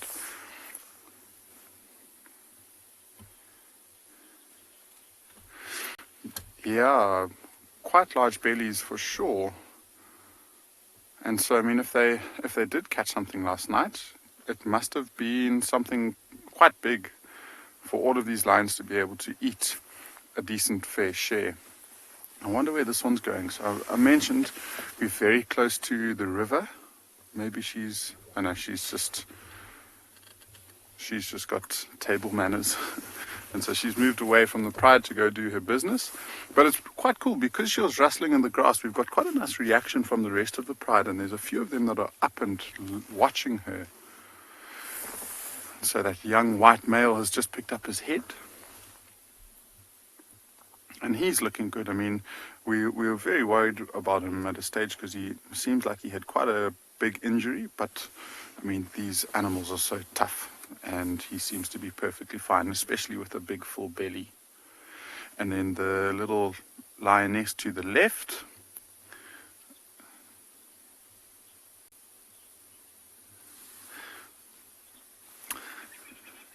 So been very good question with regards to that young white lion who's missing from the pride. And the one lion that we have in frame is her sister. And, they've been separated now for, this is the third day, which is worrying, especially for a lion this small. And the way that they'll find each other is she wouldn't be calling, because she would attract unwanted attention, but she might be able to hear the pride calling and move in that direction. And the fascinating thing is that this has happened before in her life with the young white female. She got separated from the pride for about 3 days when she was only about 6 months old. And okay, yeah, so I am going to finish the story a little bit later about this female, but there is a leopard on Djuma, so let's quickly go and have a look at it before it disappears.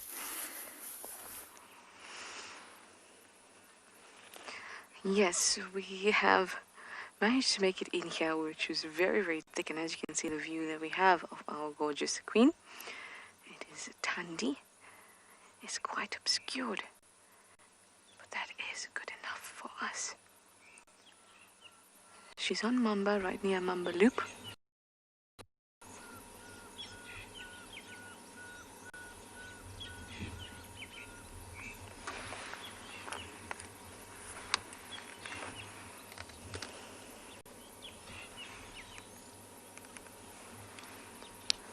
Station coming to join Thandi, you want to go all the way up Mamba towards the end of Mamba Loop, where Mamba Loop finishes, and towards that junction you'll see our vehicle.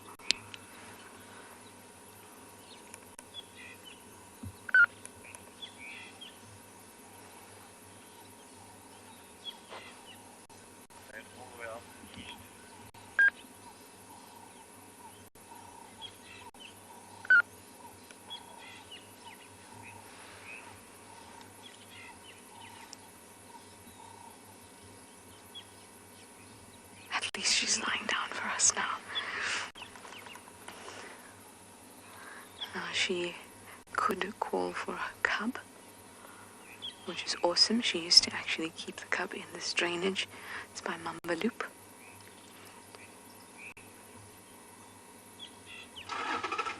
And that would be a first for me. I haven't seen Tandy's cub.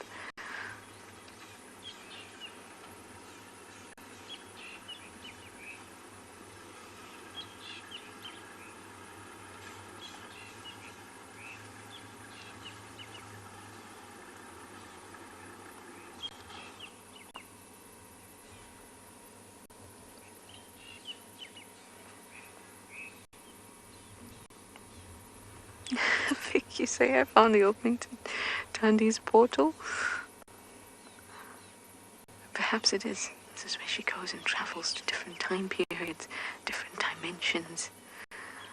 That's why she doesn't leave tracks when she travels sometimes. Because she's gone. I'm quite happy at the position we're in at the moment, though, because she is quite protected from the bushes around her. Perhaps she'll feel comfortable enough to call out the cub if the cub is here in this drainage.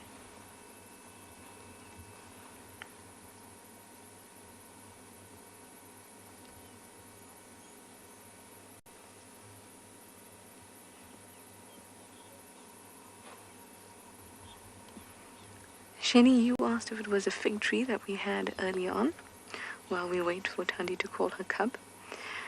It was not. What I was saying to you is that the second part of the name for that tree is a fruit that we all eat quite often. And the first part of the name for that tree is something you'd put on when you're feeling cold. That should have given it away.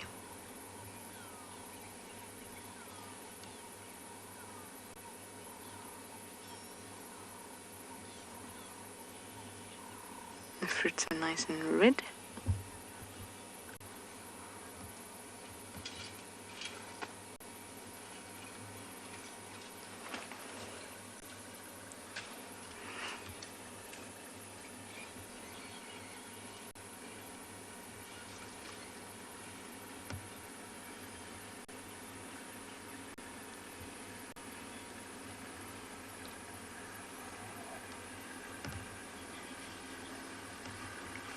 Oh, you go, Jamie. You say a jacket plum. It is a jacket plum. Pipea capensis, excuse me. A jacket plum. It's a tough one. I'm sorry I started off with the toughies.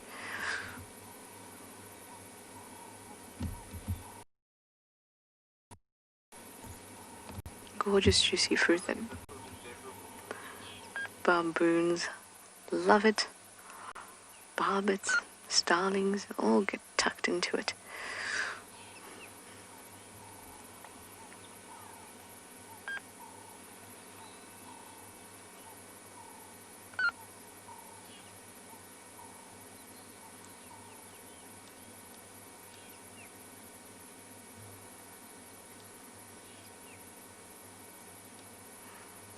Tracks for Tandy and cub have been all over the place. And it's amazing how we'll find tracks for her at one spot, like in the east, and then all of a sudden, she's down here not far from where we were doing our tree quiz, just a little further east. Awesome. Well, of course we're going to sit with her and see what happens, see if she manages to call out her cub, but I'm going to send you over to Raymond in the meantime.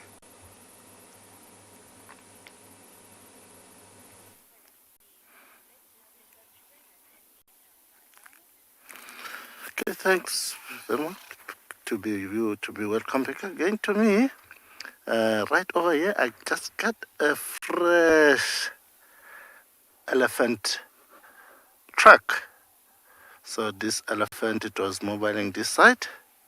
So I want to just a little bit explanation about the size and as well as the gender for them if it is a chance. Okay. So right over here, you can see from here to here, it's sort of like this, a footprint for that elephant. So this footprint of the elephant is easy to identify where it was. It's almost like a human being. When you walk, you kick forward. So here is the kick for this elephant that is going forward. And if you look at the back, it's where it's have got a grip on it. So it's easy to identify evenly how big is the elephant on its footprint. If you look like this, it's a 1/3 of centimeter. That means the elephant footprint is starting right from here and then end up over here. That's, I have to subtract out of 1/3 on this one. So I will know how old it is, this elephant. That means you can see how it is. 1, 2, 3, 4, 5, 6, 7. That is almost about 10. Wow. So to see the agenda for the elephant, for this one, because it's still young, it's not that much big, it's not that much old, it's a little bit difficult. But for the old one, the male one at the back, about 10 centimeters, that's this size, doesn't have that much plenty of this stripe. It's a little bit sort of like a thumb, and then this side it's more active, and you find that it can be huge like this because it will be all over. That elephant is too big. So now I heard the audio for them this side. I think let's try to quickly relocate. Maybe we can find them. Okay, let's move on to see if we will be lucky to find them still very close. I just hear them, the audio right over here. WildEarth relies on support from viewers like you to carry on broadcasting our daily live shows. A small donation goes a long way in helping us on our mission to connect the world with nature. Please visit our support page to see how you can help and become part of the WildEarth family. Good luck, Raymond. I'm sure it seems like all of these animals are starting to wake up now, so I'm sure we'll have better luck. We are back on the sister of the white lion that's missing from the pride. And just before we got very rudely interrupted by a leopard, I was just about to tell you the story when this white lion female got separated from the pride when she was about 6 months old. So this was around maybe about 7 or 8 months ago. But essentially she got separated, and I think that the easiest thing to do is, whilst they're sleeping, not doing much, I'll show you just quickly on the map, just to show, because it was quite an amazing feat of survival on her part. And so we basically saw the pride going in this direction here, so in a westerly direction, and they went in there for about 2 or 3 days. We actually didn't see them. And one evening, one of the rangers was driving back up this way and spotted the white lion cub all by herself on a termite mound. And this area in particular is very, very risky because there's such a high density of hyenas here. And so he saw her in the evening, left, I think, about an hour before sunrise and raced back down this area to see if he could find her again. Went looking for her the whole drive and couldn't find her. So we immediately thought the worst. We started driving back towards to look for the pride in the last couple of days. I think it was 3 days later. Then eventually on our way home we saw the whole pride crossing in this direction. And so from here to here is around about 8 kilometers as the crow flies. And we saw the females crossing first, and then the cubs crossed the road one by one. And at the very, very end of the pride was the young female white lion. And so she had survived for 4 days by herself, and she had managed to cover a distance of at least 8 kilometers, probably even more. And she managed to find her way back into the pride. And so now it's basically the complete reverse. we last saw her somewhere here. The pride has come back into Ngala from this side without the cub, and so she might be somewhere to the west of us by herself, or maybe even with the young male lion who isn't with the pride. And so we'll give it another week, I would say, before we start worrying seriously about it. And you never know, maybe we might be able to find her again. We are currently here at the moment. And so, I mean, it's a very, very long way. But now that she's older, maybe slightly more experienced, there's a chance that she could find her way back towards the pride. So no need to panic yet. We'll give it another couple of days and see.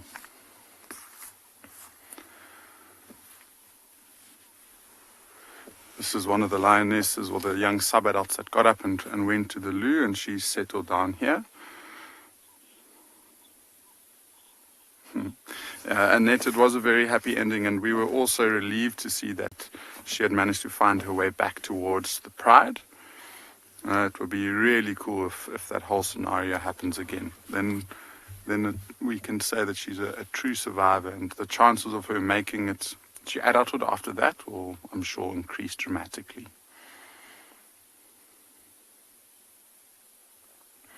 So that one, with its head up, it looks like it's cleaning itself. And I thought for a second that as it picked up its head, it looked like one of the adult females. But as it turns, it's actually one of the cubs, or the sub-adults. And as he stands, see that long chest hair that he's starting to develop. And so they're starting to grow, and it almost seems like they're growing by the day at the moment. And I'm sure it's helped with these big full bellies that they get to have once or twice every day or two. Here he comes over. Let's see. He's walking. He's walked a total of 1 meter and now sat down. He was walking straight towards one of the other sub-adults, so I thought maybe he was going to lie down and pester them. But what's really cool about this is his mane looks like it's already starting to change color. He's a little under, what is he, about 1 year and 9 months old now. And I wonder if that's more dirt than an actual color change. I mean, when lions feed, they are incredibly dirty. But it does look like it's very, very dark compared to the hair around him, especially on the top of its head and on the sides. And that is usually the color of what the mane at this age would look like.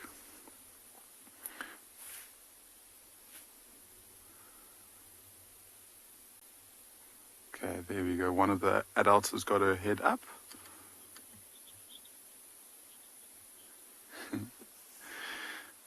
Okay, so whilst these lions are looking for a place to settle down, I think Owen and I will hang around just in case they decide to move one last time in the morning. But it sounds like that leopard at Djuma is also settling down, so let's go and see if she's found a comfortable spot. Yes, she has, amongst some sticks. We have a great view of her very impressive shoulder blades, I must say. It almost looks like a heart. It's nice to see that she's relaxing. Usually we've seen her hunting or on the move. But she's just chilling, which is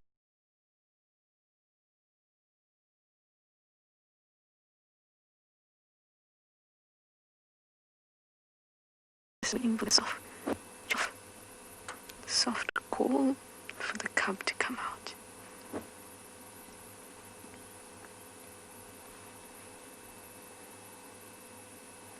She's such a beautiful cat.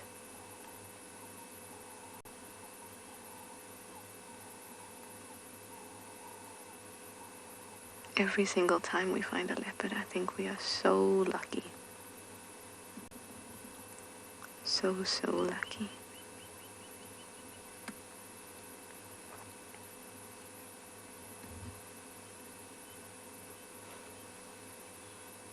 I've seen my fair share of leopard cubs, and I'd be ecstatic if I could just see our very own Tandis.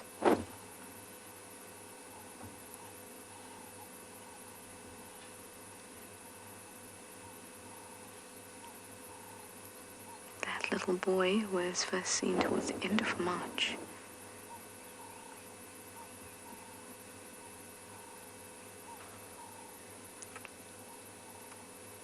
And from what I've heard from the others, he looks great. His paws are getting quite big.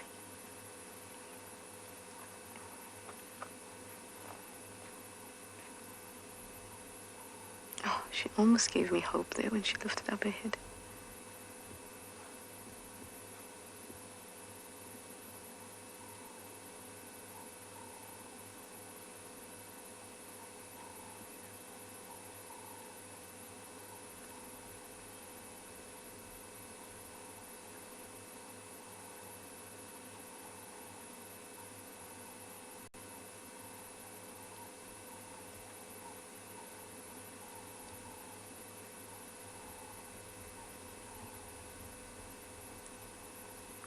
And we're down again.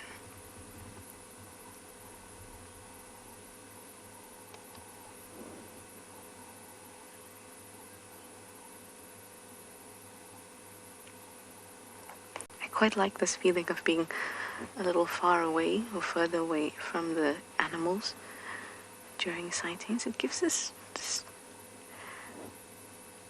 truly amazing feeling of them and their natural environment. Sometimes they come closer, and sometimes you end up closer because they've moved or whatever, and that's lovely too. But I like seeing them from afar. It's almost as if you're watching them unaffected by your observation and your presence. So you can see it's very difficult to spot her in there.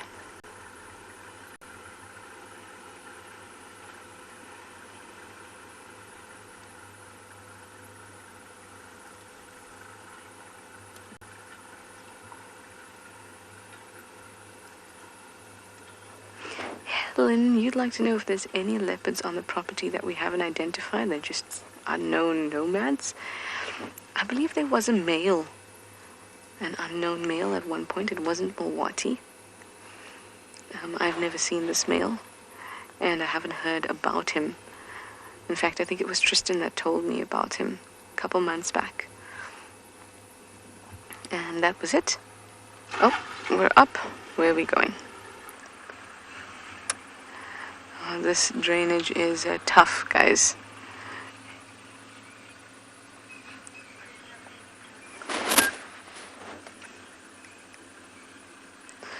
I'm gonna try and get around and see if we can grab a better image of her, but I'm gonna send you over to Raymond with some gorgeous Ellies in the meantime.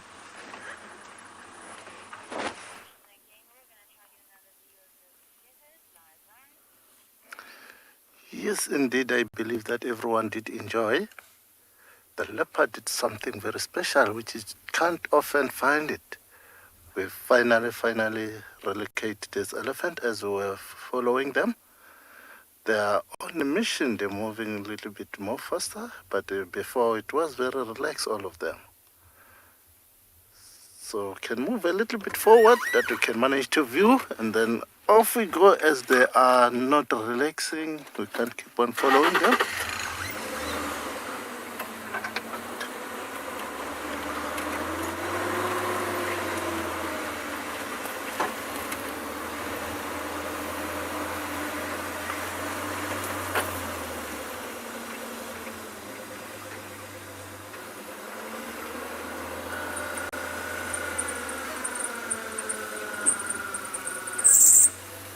Definitely they don't want to relax.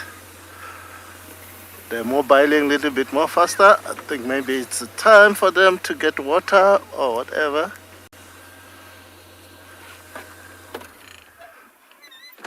So they don't want to relax a little bit for us.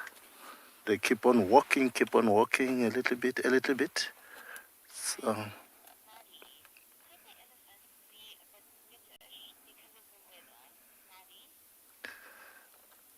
Nadi, actually, no, definitely about the weather for this elephant, unless if it is very, very hot. Therefore, it's aware there can be a problem with the weather, but nothing about it at this moment. So they can go through all over Mudan, whatever, because as I said, they are poor on digesting, so they need to eat time and again, because they are dropping very fast.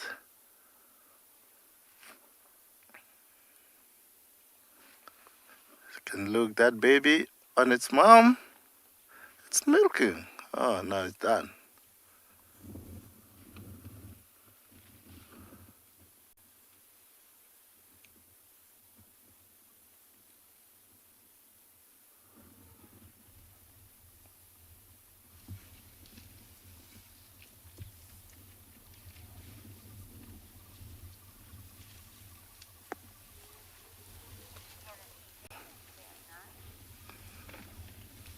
Yeah, it's so nice for this one. I just heard something calling. I thought maybe it's something, but I finally end up getting it is also another elephant, which are making sound at about southwest around that side.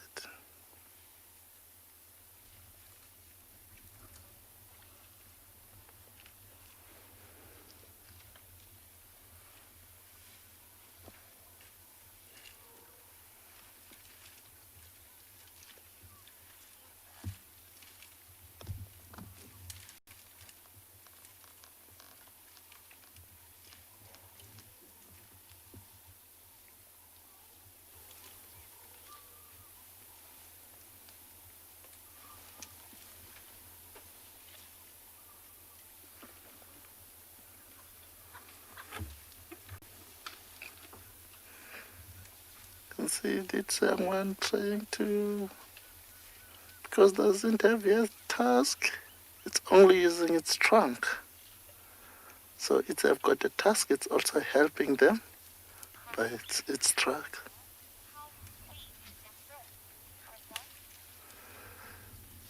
Its elephant doesn't run very fast, but they can manage to reach 40 kilometers a day. I mean, can walk for 40 kilometers per day. So can run over 33 kilometers an hour. That is too fast for human being.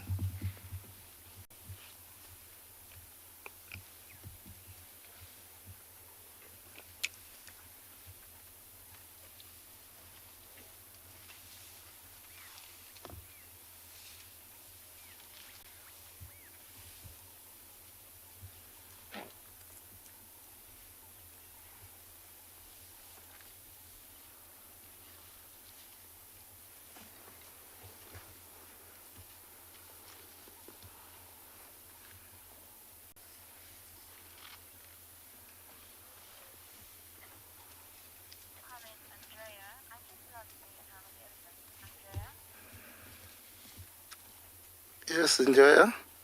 I also do. And I believe everyone do like. Because the only animal which are more... also have got a memory. Their memory is also very good as well. More than evenly a human being.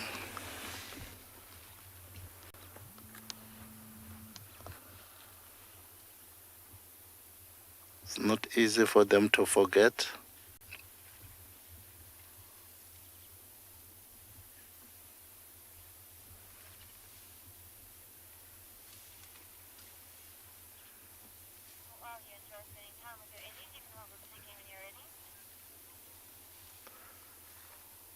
Okay, we will move because now they are a little bit far. Maybe we can get a chance to see Tandy.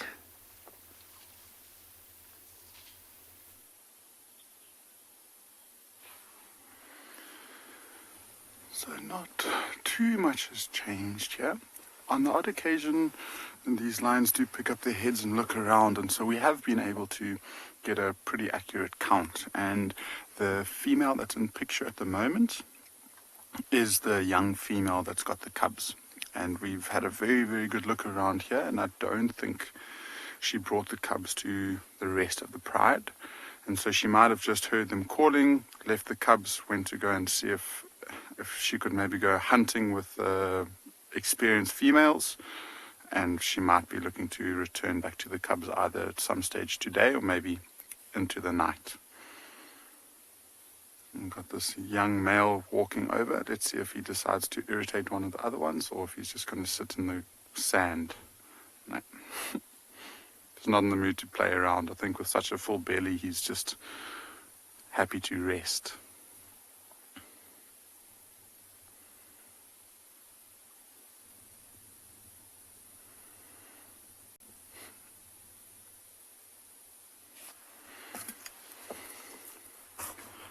So we've got a very unique view of the one white male on the left there. He's actually just rolled over and he's stayed on his back. And so he is completely passed out, sleeping on his back, pretty much legs up in the air. And I've actually seen him before, whilst he's sleeping, with his front paw, reach down and start scratching his belly. And so he seems like he is in a very deep, happy sleep at the moment. And if we go on straight back and right, that one lioness has just picked up her head there. And if we have a close look around her face, if you look at that eye that she's showing us now, look at the white stripe just below it and see if you can see a scar.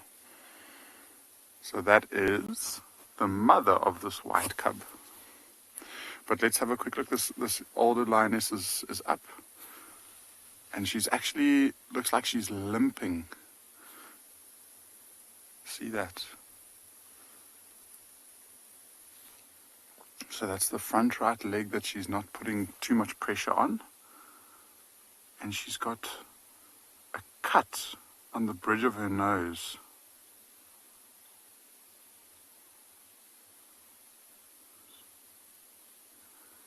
Sure, and she's going to settle down there. And she is one of the dominant females of the pride. She's old, experienced, and so I'm sure she's had several different cuts like this and little bruises. So it doesn't seem like it's going to affect her too much. But interesting to see these dynamics and how much things are changing in the course of the last couple of months. She's settled down now. We'll hang around for a little bit longer just to see if we can see any other lions, and maybe the cubs might have returned, but it sounds like there are meerkats waiting to say good morning up at Tswalu, so let's send you across there.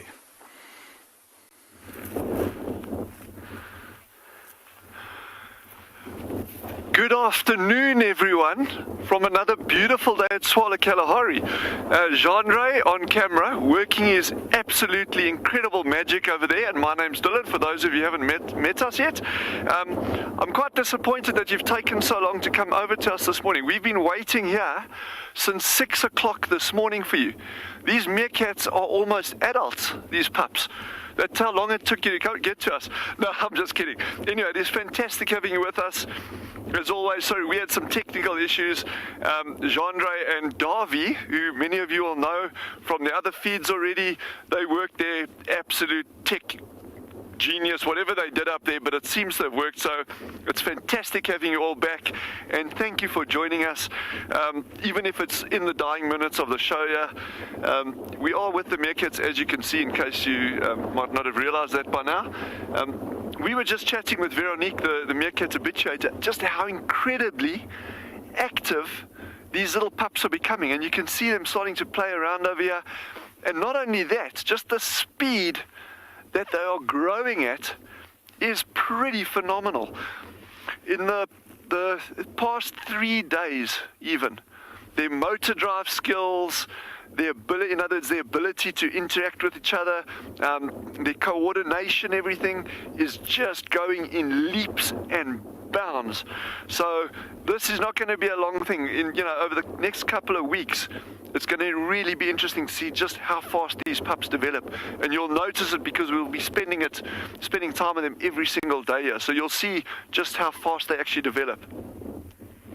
But don't be shy to ask us questions, send them through, and let's see if we can actually get some answers for you. And I've got something really exciting to tell you as well. And just it wasn't, you know, with the tech issues that we had yesterday, we were sitting at that duck shelter. Well, we made this little duck blind quite far from the nest. So we've got some super exciting news for you, and we're going to try to stick it out this afternoon. If any of you really want to join us for that, I think it's going to be totally worthwhile. We actually had that female, Shelby.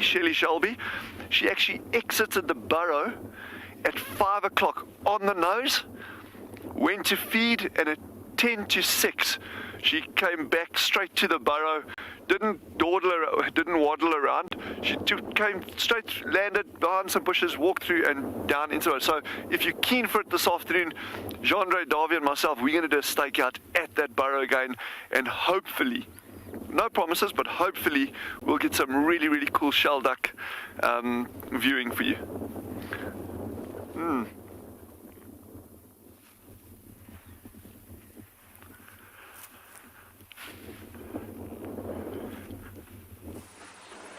Cruise camp off for your dinner. We have just tried to get another view of Thandi, but she is flat in there, and it's very difficult to get in, mostly because there's tembotes growing all around, so we can't drive over them, we can't damage them. So she's in there flat, absolutely flat. I can't see a thing. I saw briefly when we were in a different position, and then she went flat. And you can see that the really tall grass means that she'll be very well hidden. Now, James Richard has told us that the leopard that I was talking about, the male that was unidentified or unknown that Tristan was telling me about, has been named. And his name is Matswiri. I think he's been recently named. Oh, thank you very much, James Richard. It's always awesome to get information like that.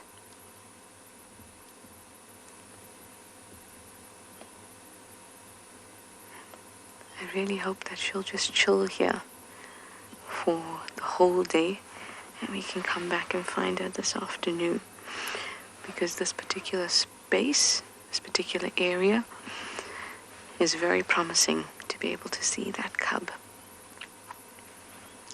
Very promising indeed.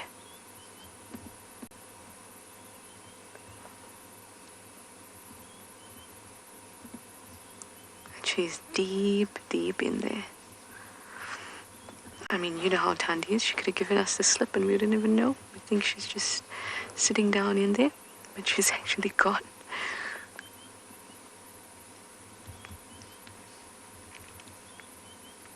So hopefully she'll be around this afternoon.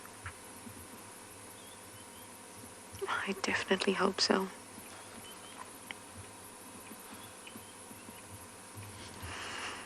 Well, you know what? I'm satisfied with our day anyway. Hyena cubs, hyena interactions, Thandi, trees, mulwati, all those beautiful things. So I think that I'm going to pull out of here. Hopefully we'll catch her again in the afternoon.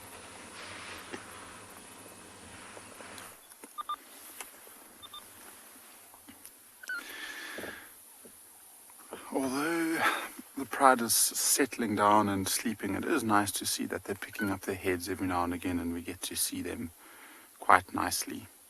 So one of the adult females has gotten up and moved off into the bushes, and she lay down right underneath a tree. So I think that's going to be her at least for the morning, and probably right up until this evening. So she is somewhere in there, and then the rest of them are pretty much all in exactly the same spot. What's really cool is a few of them have gotten up and have moved towards this open patch, and I wonder if the grass is maybe not just a little itchy on their skin, and so coming out into an open patch of sand where there's no grass and no real chance of ticks coming onto their skin might be a bit better. So this afternoon they might even move down towards the river and lie in the riverbed, and that way we'll be able to see the whole pride quite nicely. See, so they're all scattered around here. There's one, that's the youngest one in the sub-adult group. So she's the sister of the white female, and then she's still got her head up, but she looks like she's sleeping. And there's another one just over our tracker seat there. You can see she's one of the ones that we initially saw getting up and move. And then there's another one who's actually separated herself slightly and is more onto the right-hand side there. And she's lying at the base of the tree. And just incredible how she's only 15 meters away from us. And I mean, when I looked at my monitor here, I thought Owen actually had missed her. But she's so well camouflaged with her surroundings. Just, it all takes a couple of grasses that are exactly the same color as her, and she disappears so easily. But it's starting to, I mean, the sun is starting to pop out, the wind is cooling everything down. And so I think these lions are in for a comfortable and very snoozy day. And some of the lions have got a little bit of pink on them still. And so they must have fed, I would say, must have fed in the early hours of the morning, I would say.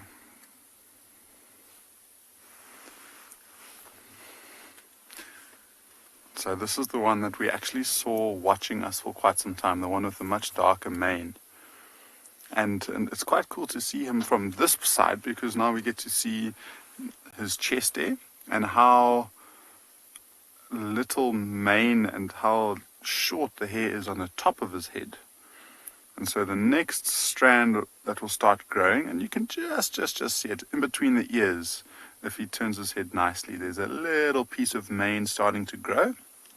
And so he's going to start developing this quite pronounced mohawk. And then from there, when the mohawk grows nice and long, it will start filling down behind the ears, and then eventually it will join up with the chest. So we've got a really nice view. The adults have picked up their heads, and that young lioness, the one with the cubs, so more to the right, their own. Yeah, that one. She's looking straight at us. And so that's the lioness who's been doing so well.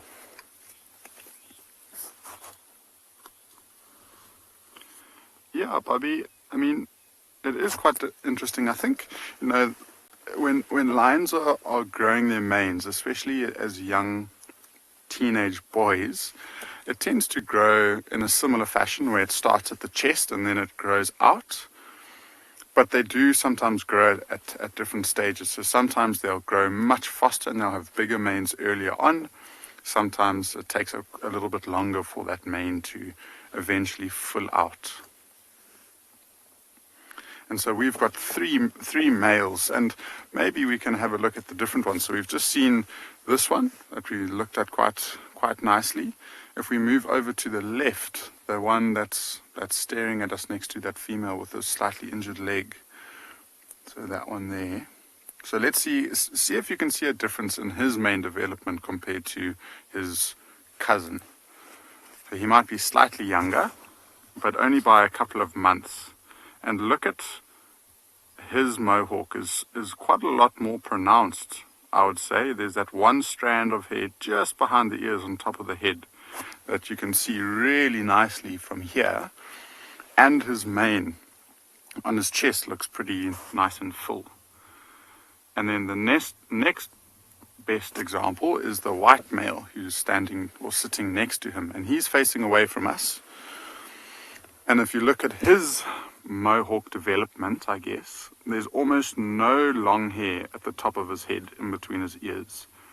But from the back of his head down his neck, that mane seems to be growing really nicely. And it almost looks like his mane is starting to grow out down towards his chest already. And so, I mean, that's three young males that we've looked at who are pretty much exactly the same. and all of their manes are developing in slightly different. We've got about 8 minutes to show end, and they haven't really moved too much, so I'm not hoping that they're going to move too much, but I think we might just stick around to see if they do happen to move a little bit more than they have already.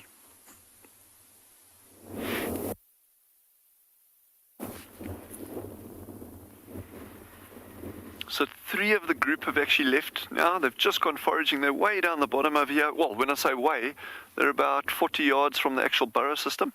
I'm not going to walk closer because the others with the pups are actually slowly starting to move out in that direction.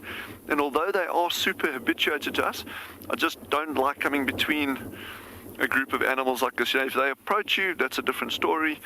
But we really want to observe these animals without any interference whatsoever. So that's number 4 that's now moved down to these. So there's 4 adults here, 2 remaining at the burrow. And it'll be interesting to see if the pups actually go out foraging with the group. Remember, we were chatting about it briefly the other day, where the trend seems to be that every second day the pups will go foraging with the group. And then the other day that they'll just stay at the burrows with the babysitters. But these adults are going to have their hands full in no short time because these pups are becoming so active now, and they're spending a lot of time above ground, and yet they still don't have that situational awareness, and I don't think probably the understanding of danger in terms of jackals, caracal, African wildcats, raptors, birds of prey, those kind of things and that. So these adults have really got their work cut out for them in terms of making sure that as the pups are becoming more and more mobile, the vigilance just really has to be on form. Yes, I'm so glad.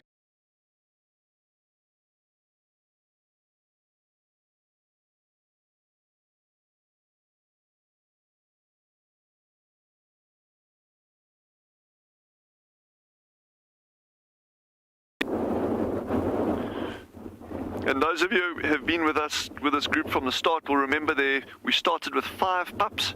We are down to 3. That is totally normal. In fact, if there were still 5 by this stage, I would have been quite surprised. This natural attrition, and we don't know what caused that. I mean, they could have been eaten by something, they could have just been a little bit weaker, who knows, but anyway, that's just the way life is.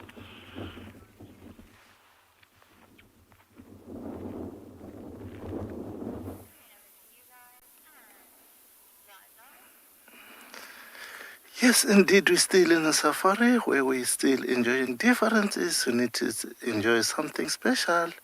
Right in front of us, we have got a hornbill. I like very much this type of hornbill.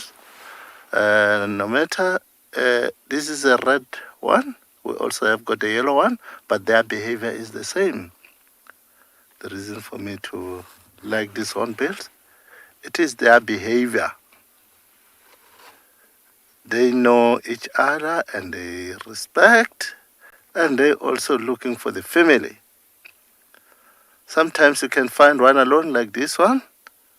Mostly it is a male. The male one, sometimes they do separate. And if they are hatching, the female one, she stay on eggs together with the eggs until starting to get some chicks. So while she's in the hole, the male seal the hole in front, closing until to get chicks. So the male have to walk, trying to get something. As you see over here, she's just taking an eat for herself, taking an eat herself. So if there is something to feed, she have to take and run straight to the hole where the female together with the chicks are, and she have to feed them. So the female inside over that hole, she have to supply all the chicks now, or flow off. She have to supply everyone that now who haven't got anything. No matter she fly off, but I still have got some interesting story about these chicks, about this bird. It is very nice bed for life that they can manage to feed the chicks and the mom on a whole until starting to produce the wings. When they're ready to fly, the male have to break that seal in order for them to fly, all of them.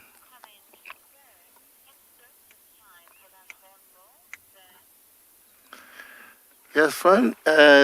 This hornbill is very interesting to me, and it is very good as it fly off.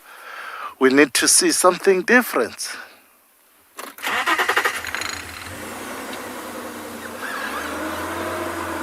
Yeah, we're moving on, trying to see something different.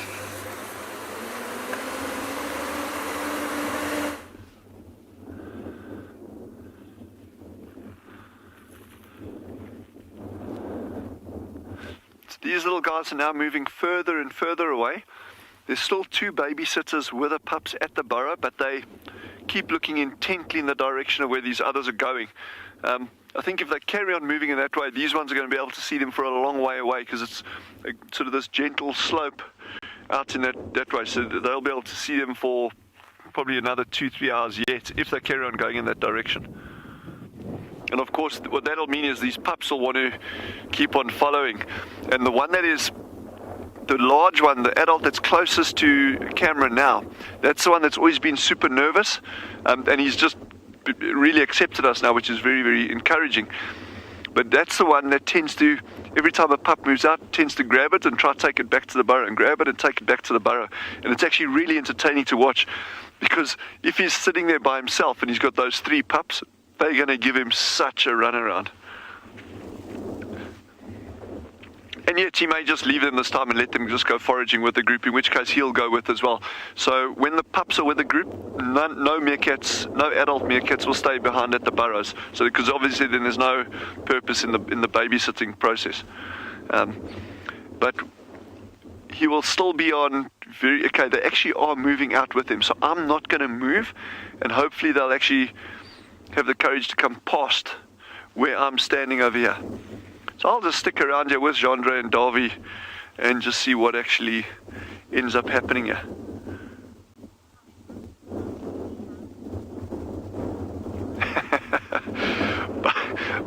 Butterfly says, we have puppy love. Yep, this is pup love at its best, eh? But yeah, as always, and I know I keep saying it, but it's very, very special having you all with us on these drives that we do, whether it's here or with any of our other safaris. Join us this afternoon. It's going to be super exciting with the duck. Stay safe, and I can't wait to have you with us again this afternoon.